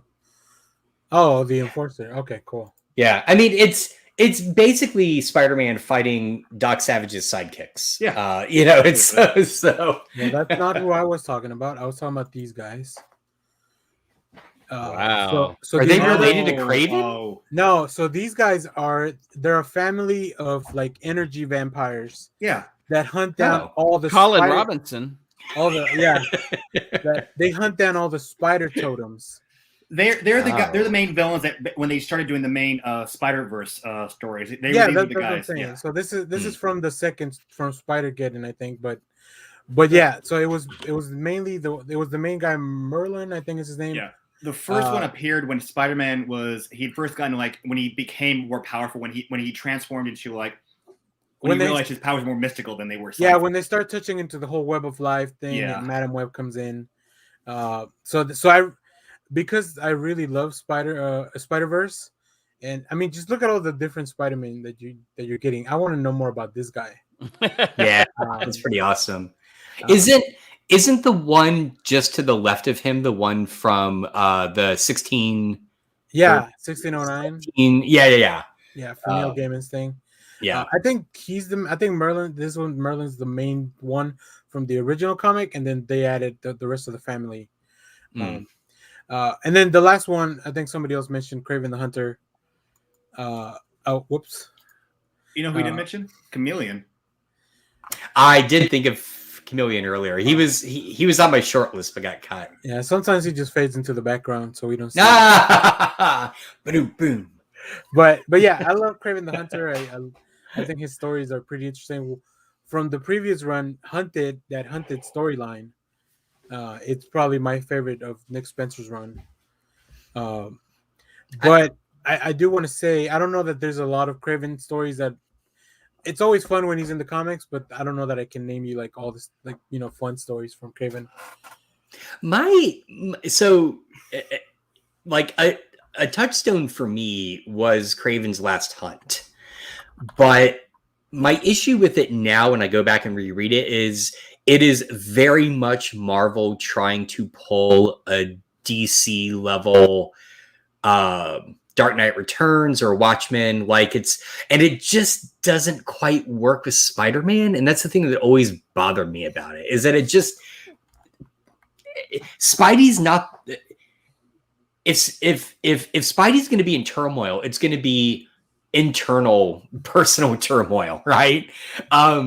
So I don't know. Yeah, I always had issues with this particular storyline. But as a kid, it blew me away. I mean, in that first issue when he shoots himself, it's completely unexpected. So, spoiler, I guess, for Craven's Last Hunt, but it's kind of in the name. How dare you? I do hope that really Carrie Andrews did a better version in Spider-Man Reign. That was the older Peter Parker who was dealing. I mean, that was more of a Dark Knight Returns type story. Oh wow, yeah. And see a crossover between all three issues. Yep. It what's was. the name of this guy, the Rat King? Those are all Vermin. That's it. Vermin, yeah. Are those all Mike Zeck covers? I think so. Yes, because he's awesome. We don't talk about his covers enough. I know, I totally, and I mean, think of OG Secret Wars. Those were all his covers too. They were classic. I love Mike Zeck. Yeah. My complaint also about that storyline was at the time I was buying comics from the spinner rack, and it was impossible to find all 6 of those. I don't think I ever read the full series until it was collected a lot later. I had like issue 1. It's like 1, 3, 4. I was missing key issues. Bummer. Yeah. Well, this was at the time where they would like everything didn't happen in the Spider-Man or the Amazing Spider-Man, right? Yeah. They hopped around between the 4 titles. Yeah. Which, I mean, I think other than Batman and Wolverine and Superman, like Spider-Man's probably one of the characters that has the most, like, has had the most ongoings about him, or like you're right. Spider Family. I think you're right about that. But I want to know: do you guys remember why he was wearing the black outfit again at the time? Because that's not the it was just anymore, right? No, but I think it was just because that's how everybody recognized him. So I think he just kind of kept on with the black costume. Oh, okay. Yeah, he did, and he put the web shooters on the white pad on the top.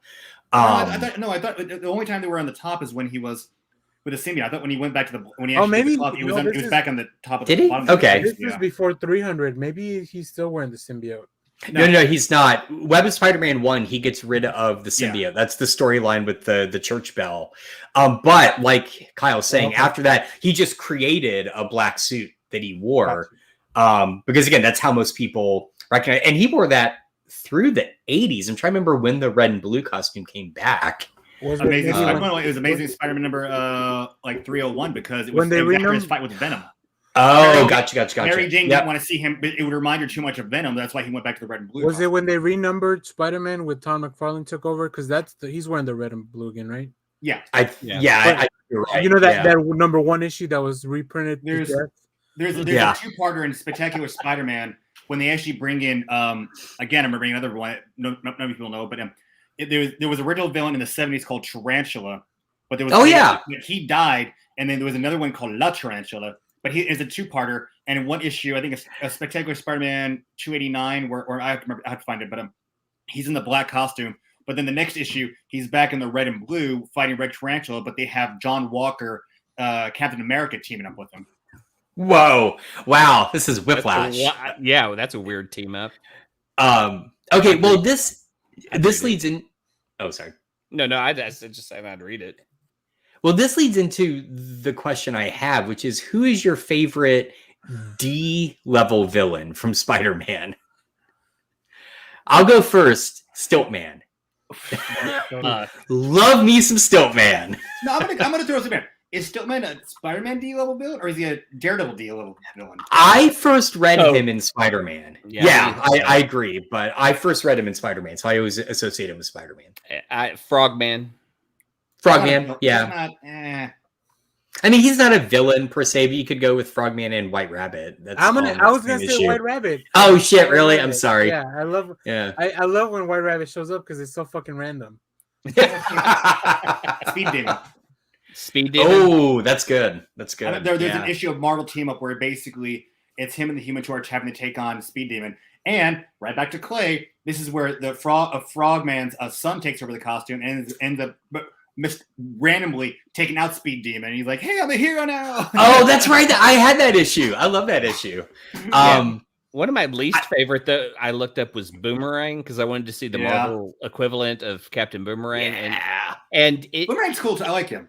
He's a baseball player who throws boomerangs and wears them on his suit, and it's just the worst looking thing. That checks out. So go ahead, Josh, because I have a quick tangent, but I don't want to derail. Okay. Well, hot take. My favorite D-level Spider-Man villain is the Punisher. You're welcome. Oh, delete. Wow. Remember, he premieres in Spectacular Spider-Man, I think with Tarantula, right? Or is it just before that issue? It's all around the same time, but I'm famously not a Punisher fan. Never cared for him. No. It wasn't Tarantula. It was when if I'm not mistaken, I think he was hired by the Jackal. Oh shit! You're right. You're right. Jackal. Okay. I hate the Jackal. The original Jackal. Jackal's the fucking worst. Because the Jackal, we get the Clone Wars. Yep. He's just like, listen, I understand these are villains and they want to come after Spider-Man, but like the Jackal always takes it too far. Like, so true. Like, hey, I'm gonna bring back your dead uncle or your dead wife. I'm just gonna clone everyone you love and then kill them again.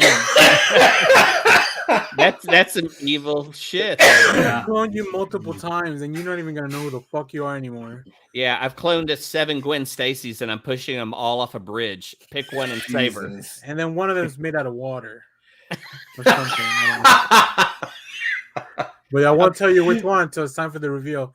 I had a quick tangent because I do want to pivot to TV and well, can I ask one deep Marvel question about this? The original villain, Green Goblin, and the thing that tore Stan Lee and Steve Ditko apart.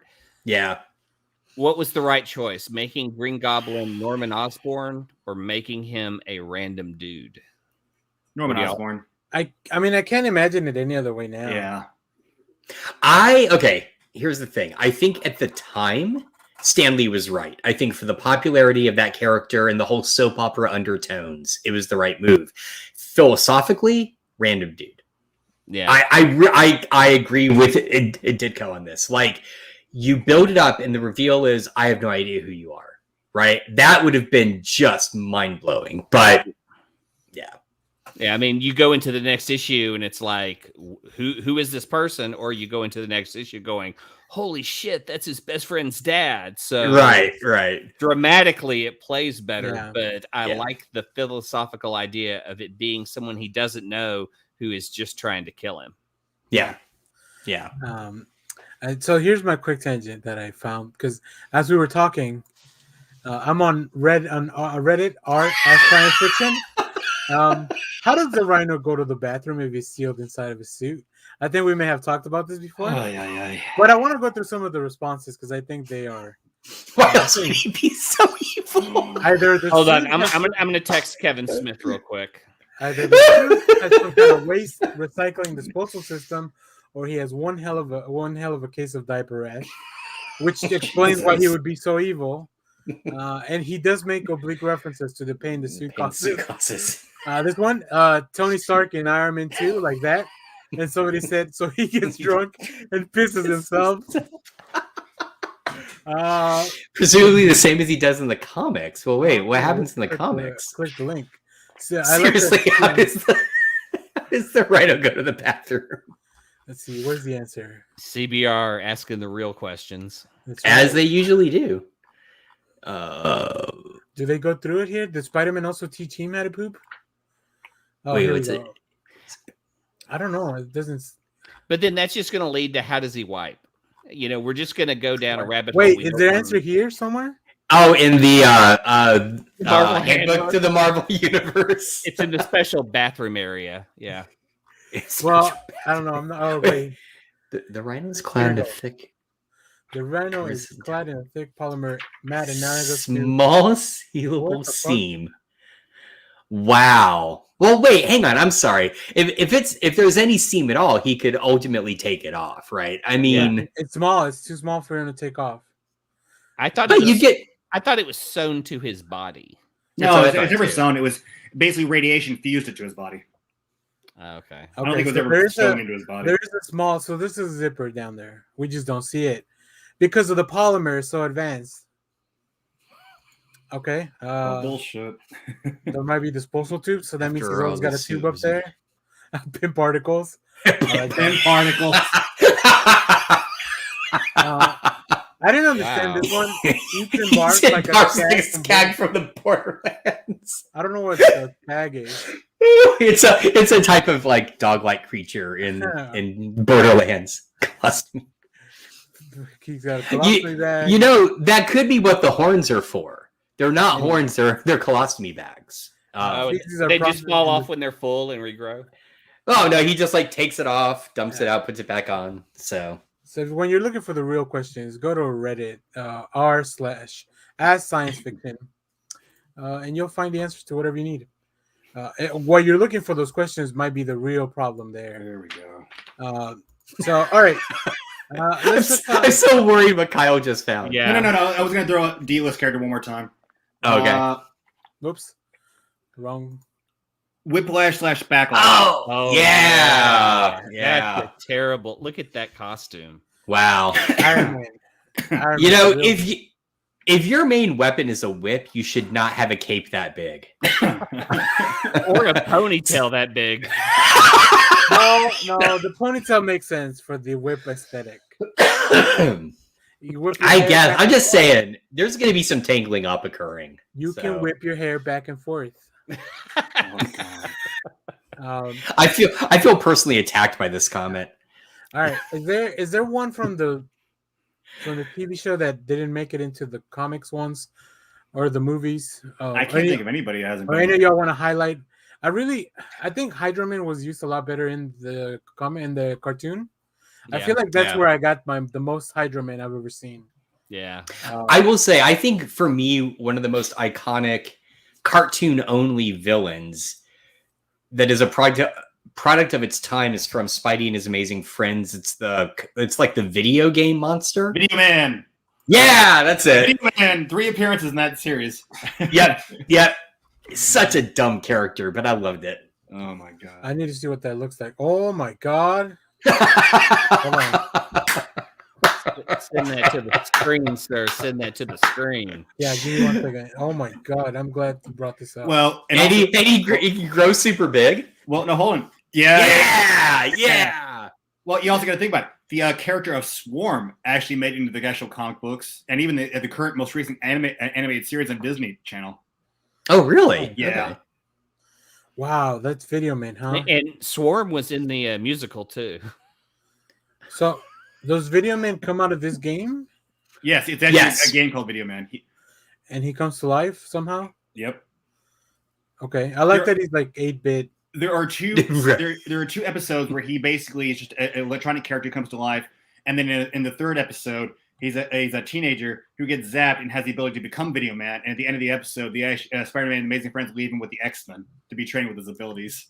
Ooh, who's this one? Hold on, let me see. Even though he's not a mutant, I love it. It's like those. That guy is cool. He was in the episode with Sunfire. Basically, he's created by Sunfire's uncle to basically become this gigantic fire monster. A fire kaiju. Why don't we have more fire kaijus? Is that from? I don't know. That would be cool. Ooh, they faced up against Loki once, the Super Friends. That's cool. They did?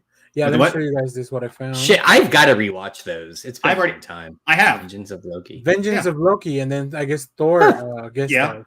So basically, in this episode, Iceman basically becomes the love interest for the Frost Queen, or the Frost Giant Queen. Oh, that makes sense. Iceman's cool. Yeah, that's actually a prominent Iceman episode, because like they're in the Arctic, and it's basically for him. It's that Thor shows up as they find this Norse ship that's underneath with this magical gem that Loki's trying to get, and basically Iceman gets transported to Asgard. That's where he becomes like the Ice King, a love interest for the Frost. Too bad the Ice Queen was barking up the wrong tree. Now Loki's dad, then he might be more interested in Iceman. Anyways, so is there anything else from the movies? Which one's y'all's favorite? I think, is it Doc Ock for everyone? No, yeah, Green Goblin. Really? I'm gonna go Goblin. So, but it's the villains from the Raimi trilogies, right? Because yeah, well, from Raimi, Doc Ock, but overall Vulture. Oh, okay. Oh, yeah. Oh, wow. I did like Vulture. Vulture was good. I mean, Michael Keaton, and when they had that scene in the car when he's talking to Peter. Yeah. That's it. That's the one that wins it. It's not even him in the costume as much as he wants to kill Peter and is so like he just turns so evil. But in that car scene, man, just him looking in the rearview mirror with that evil grin, you're like, holy shit. Yeah, that is a great scene. All right. Well, if you're watching or listening to this later, let us know what your favorite Spider-Man villains are. We still may need one more for the movie, although we did hear from Kyle earlier that it's probably the Vulture.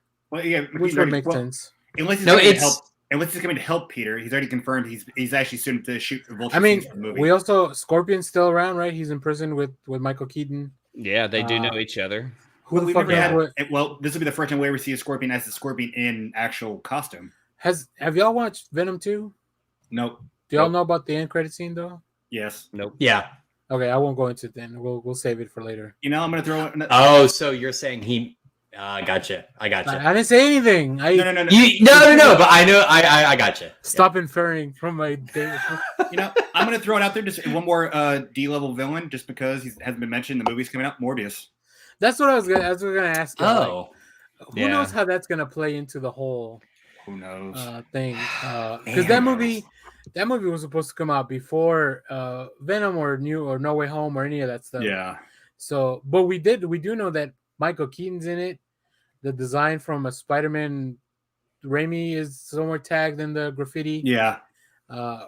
Man, that movie! What a wild thing that's gonna happen. I don't know if it's gonna be any good. I like Morbius as a character. Yeah, in the comic books, I thought he was really cool. And especially, he was a big part of the cartoon as well. And you guys have seen the trailer, right? Yeah. Okay, yeah, it tells everything. Do you not? I mean, but welcome to the world of trailers. And how many movies have shown everything in the trailer, and people still go see the film? Yeah, but Daniel was arguing with me that he felt like he didn't see everything, and I was like, sometimes they're deceiving. It just showed the origin. I feel like everything in order. I feel like it's telling you the first half of the story, and then Morbius is going to turn around and do it. Yeah, I don't know. Maybe he's right. We'll see. I know we didn't mention like Black Cat, but I don't think of her as a villain really. No. Yeah. No. Yeah. I mean, by the 80s, prior to Peter getting married, they're a couple. So yeah. Peter's got the best luck with the women, but also the worst luck with the women. Yeah. Yes. Yeah. All right. Betty Brancher, get the fuck out. That's right. Wait, really interesting. You know what? Question for our listeners and people watching. Who's your favorite Spider-Man partner? Oh. Is it MJ? Human Torch. I was like,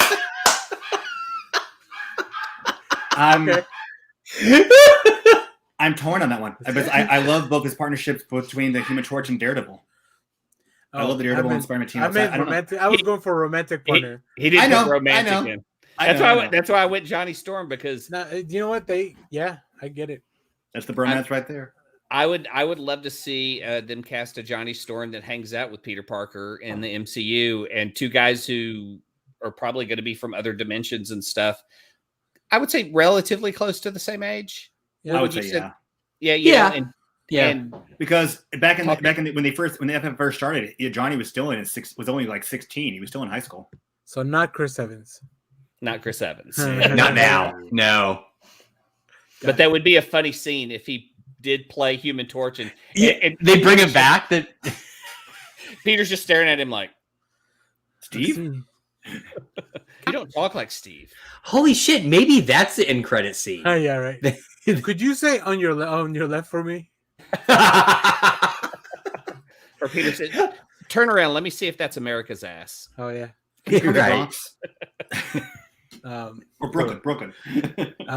Let's go. Actually, what do we want to do first? Let's go to recommendations while I get everything set up, because I do want us to watch the trailer. So y'all go ahead and start with recommendations, and then I get everything set up while that happens. Josh, you want to start? Yeah, sure.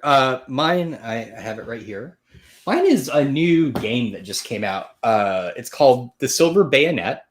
It is a war game of Napoleonic Gothic horror.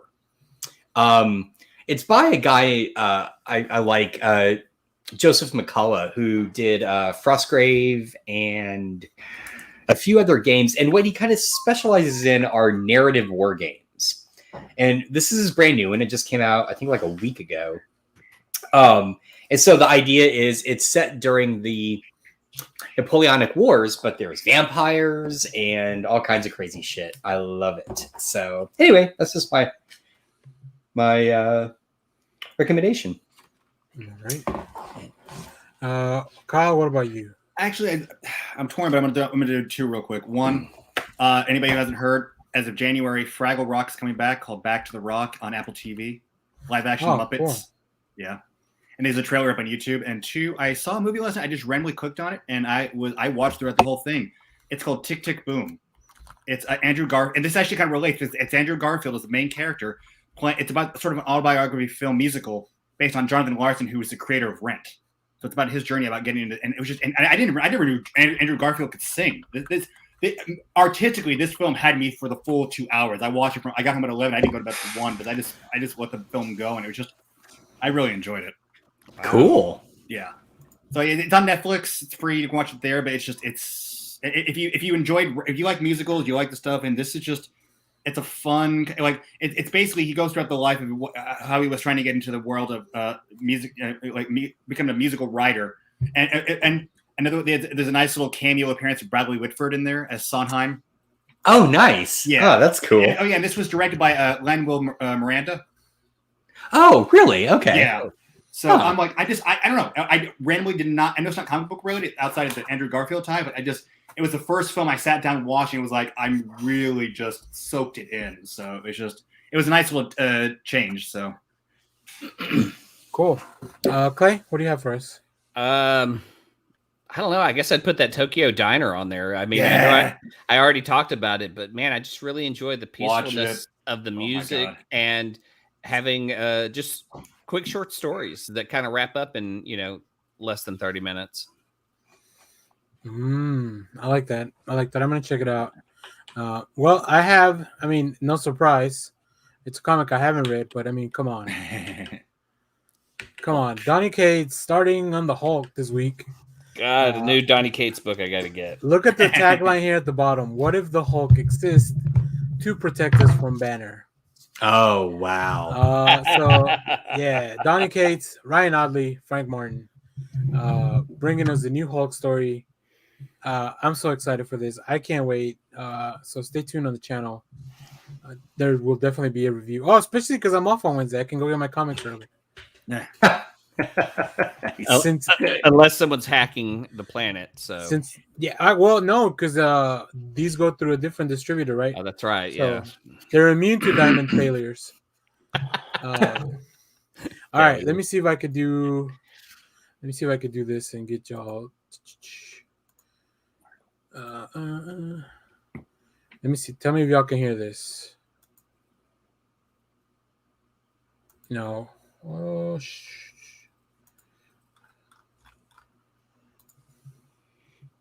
I was hoping you were going to pull up the Spider-Man Turn on the Dark musical clip.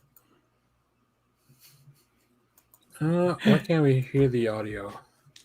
Oh, because I haven't put it on the damn thing. Yeah. Okay, that was the sound for you guys. Could hear that, right? Yeah. What? Wait, what? Oh, here I'll I'm not hearing anything. Here, I'll try with this. There you go. There we go. Okay. It was real quiet. I think it's just because there's not a lot of sound. I think they're shooting. Yeah. They're shooting a porno. Seth Rogen is shooting a porno once again. The cast. God, that's Seth Rogen? I didn't even realize that. Yeah. Wait, right. Y'all need to pay attention to who's playing who, because there's a lot of great celebrities. I hate this stupid thing. I hate YouTube.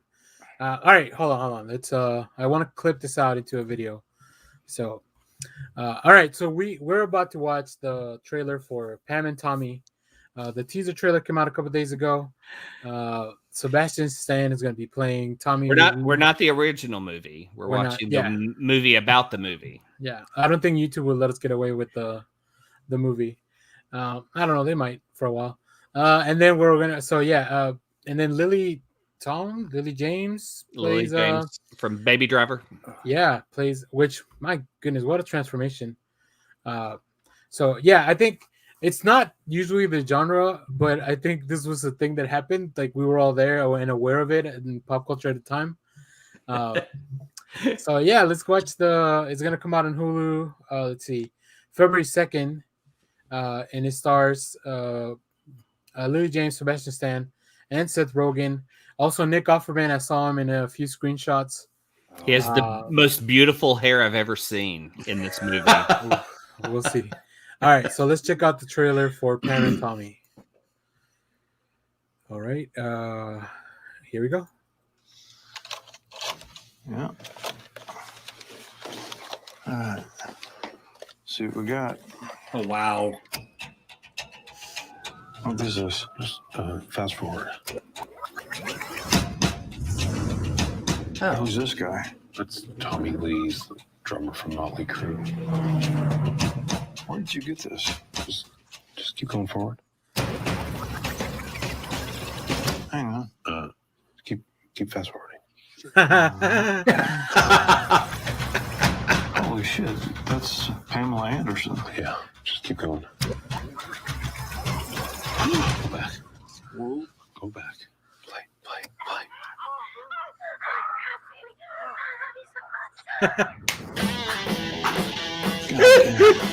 It's so private. It's like we're seeing something we're not supposed to be seeing, which is kind of what makes it so hot. If this thing ever got out.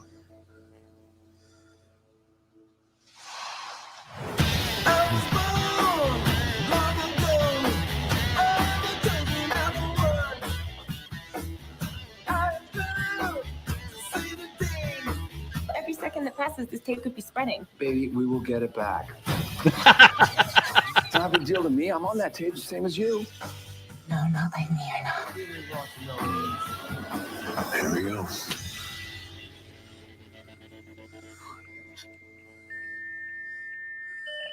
What the hell is this?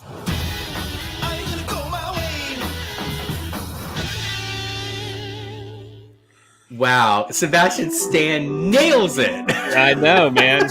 Just so insane. At Wow. the time, that was early 2000s when that came out, right? No, mid 90s, I thought. Mid 90s. Okay, because I was working at the city of Rowlett in the early 2000s and had a guy. We had a switch go down that we had to replace, and we had to get everyone off the network. And there was one guy who stayed on the network that was a temp, and I go, what the fuck is this guy doing? Oh, and I'm watching him pull porn off his personal drive that was just called Tommy and Pam fuck 1, 2, and 3. Like, he had these videos he brought in and put on his user directory on the server and was just playing them at his desk instead of searching for porn, but wouldn't log off. So we all saw it. So I had to like call in a director to say, this guy won't stop watching these videos. And they go, well, is it what you think it is? I go, well, I haven't clicked on it. So we clicked on it, and that is exactly what it was.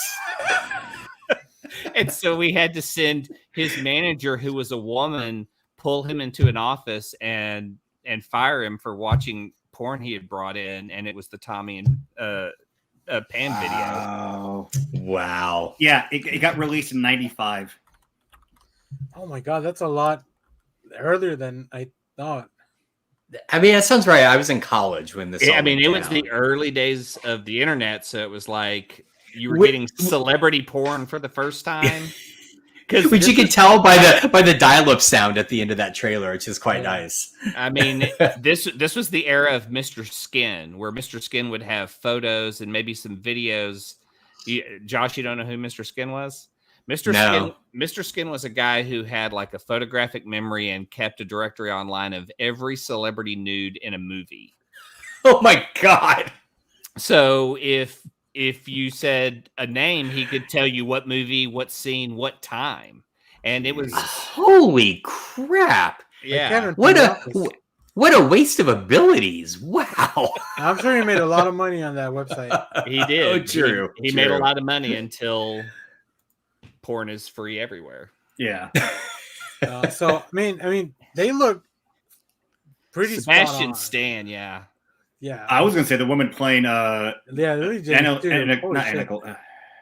Anderson. Jesus Christ. Yeah. Well, like, especially if you saw Baby Driver and you know what she looks like out of all, like without the and whatever enhancements up. Mm-hmm. Like, yeah. Didn't she even play Cinderella in the Cinderella live action movie? I think so. I haven't seen that one. I'm not a big Disney live action person, but yeah, when they released these images, I was like, holy shit. Like, yeah, flashbacks. He looks like Tommy Lee, and when they did that Motley Crue movie that's on Netflix, if you haven't seen that, that's awesome. Machine Gun Kelly plays Tommy Lee, and he is perfect. He's spot on. Wow. Just him in the background at the end of the trailer, just like smacking on his gum, like not really caring what's happening. The biggest lie ever told. we will get the tape back. Like, I love that. Like, I have control of this situation. I wonder how involved they are with this, or is this like a whole thing where they're not even like, you know, like this is being done, I guess, without consent. Not consent, but I mean, it's a public story, so I don't know how official. I just don't know how the level of involvement from you know, Tommy Lee and Pamela Anderson, right, with this project. I wouldn't be surprised if they were heavily involved, because the story was that the tape got out. It was going to be released. They ended up, my understanding was that they worked a deal to get a percentage of the money from it. I believe that Nick Offerman's supposed to be some dude from like Vivid Entertainment. Yeah. Which is one of the porn distributors. Yeah. We've said porn too many times in this podcast now. Porn.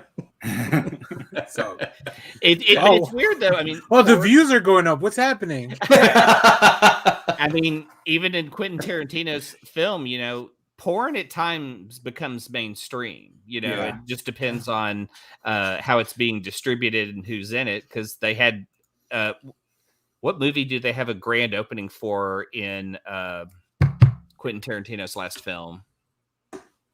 Behind the Green Door.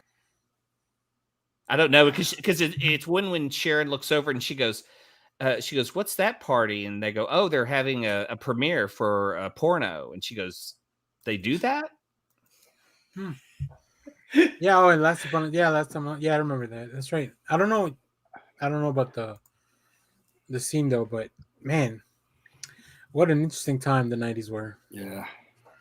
People had too much power with the internet, even if it wasn't at its full capabilities.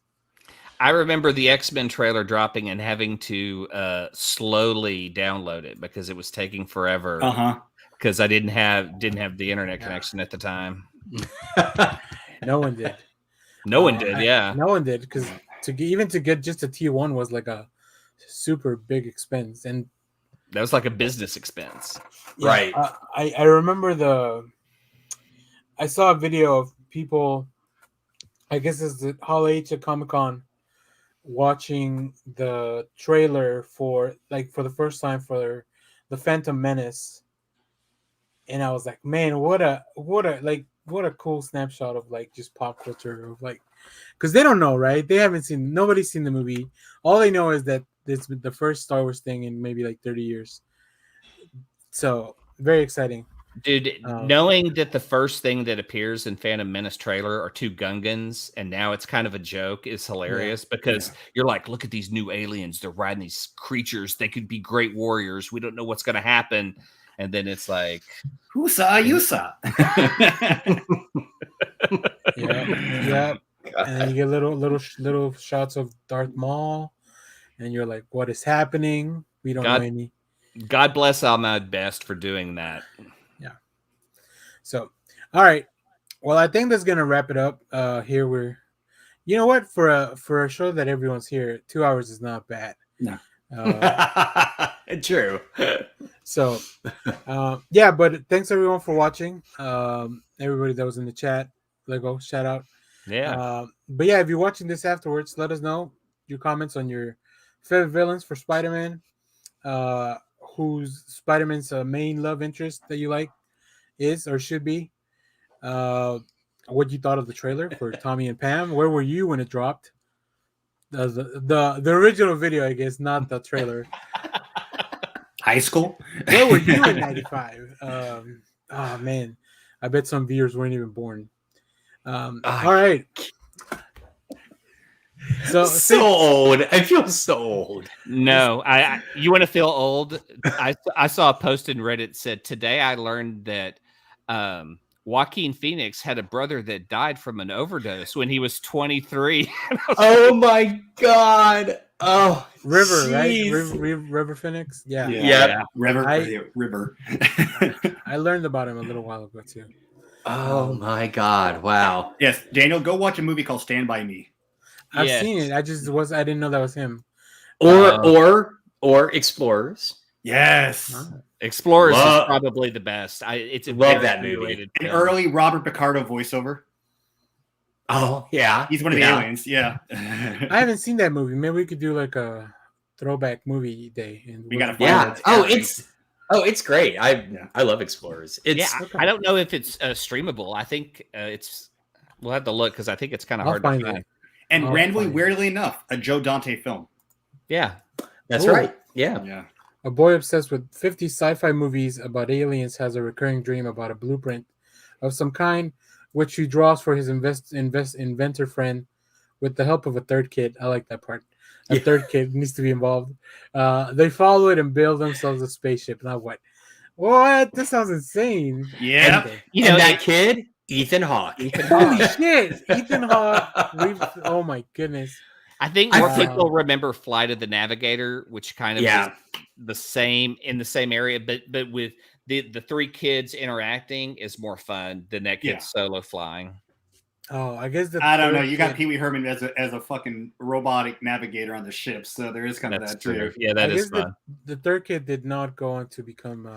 He didn't. No. Yeah. I don't see any. Okay, I don't know. Maybe we'll. Do y'all want to do this for next week? We'll just talk about the Explorers. Well, I don't know. Are we gonna? If we can find it, hang on. Let's see. We'll figure it out. I'll look in. We have the internet. We can find it. I bet you. Okay, I dare all of us find a movie that we really enjoy that the other three haven't seen. Oof, that's gonna be tough. I think. Though I think you need to get on heavy metal today. You need to watch heavy metal. Yeah, it is widely available, although for purchase. So this is on Letterboxd. So real quick, have all three of you seen a movie called Free Enterprise? Yeah. Yes. No, I love Free Enterprise. Okay. It's one of my favorite films of all time, but I was hoping. I feel like I'm the easy one to knock out. Yeah. So we name anything before 1989. They made movies back then. They made kick-ass movies back then. Let me tell you. We used to have this device called a camcorder that would play on tapes. Oh. There was also a show from '85 called Explorer. Oh, I think you can watch it on Prime Video. Is that the time travel show with the guy that with the watch, him and the kid, and they go through with time. The watch, and that poor guy fits into the history of people killed by blanks. Yeah. So they actually, I almost bought it one, but they had the box set at Half Price Books in Frisco for it was almost $10, and I almost picked it up. I think it was Explorers. Well, you can watch Explorers if you have Amazon Prime. Cool. All right. That's so maybe next show we do Explorers. It sounds good. Whenever that is. If we do have a show next week, I don't know because of the break, whatever everybody's doing, we'll talk about that. So stay tuned on the channel. We'll talk about if we have a show next week. If not, maybe the week after that. Okay. Might be a good way to kick off December too. I'll be here. I got nothing going on. So, all right. Well, that's gonna be it. Thanks for watching, everyone. Stay tuned to the channel. We have a bunch of comic reviews. We're dropping our Cowboy Bebop episode 1 review. More Wheel of Time stuff. You guys should watch Wheel of Time if you have the time and the service. I think you'll enjoy it if you like high fantasy. And that's about it. Anything else, guys? Nope. So, somebody vamp because I'm looking for the outro. Okay, here we go. All right. Okay. See you. Watch, download Wheel of Time. Don't give Amazon your money. That's my vamp. And let's get out of here. Let's ride. Thanks everyone for watching. Twitter loves you. Oh yeah. Clay. Hail Bebo. Josh. My vagina is haunted. All right. Bye. All right. Yeah. I've got it now.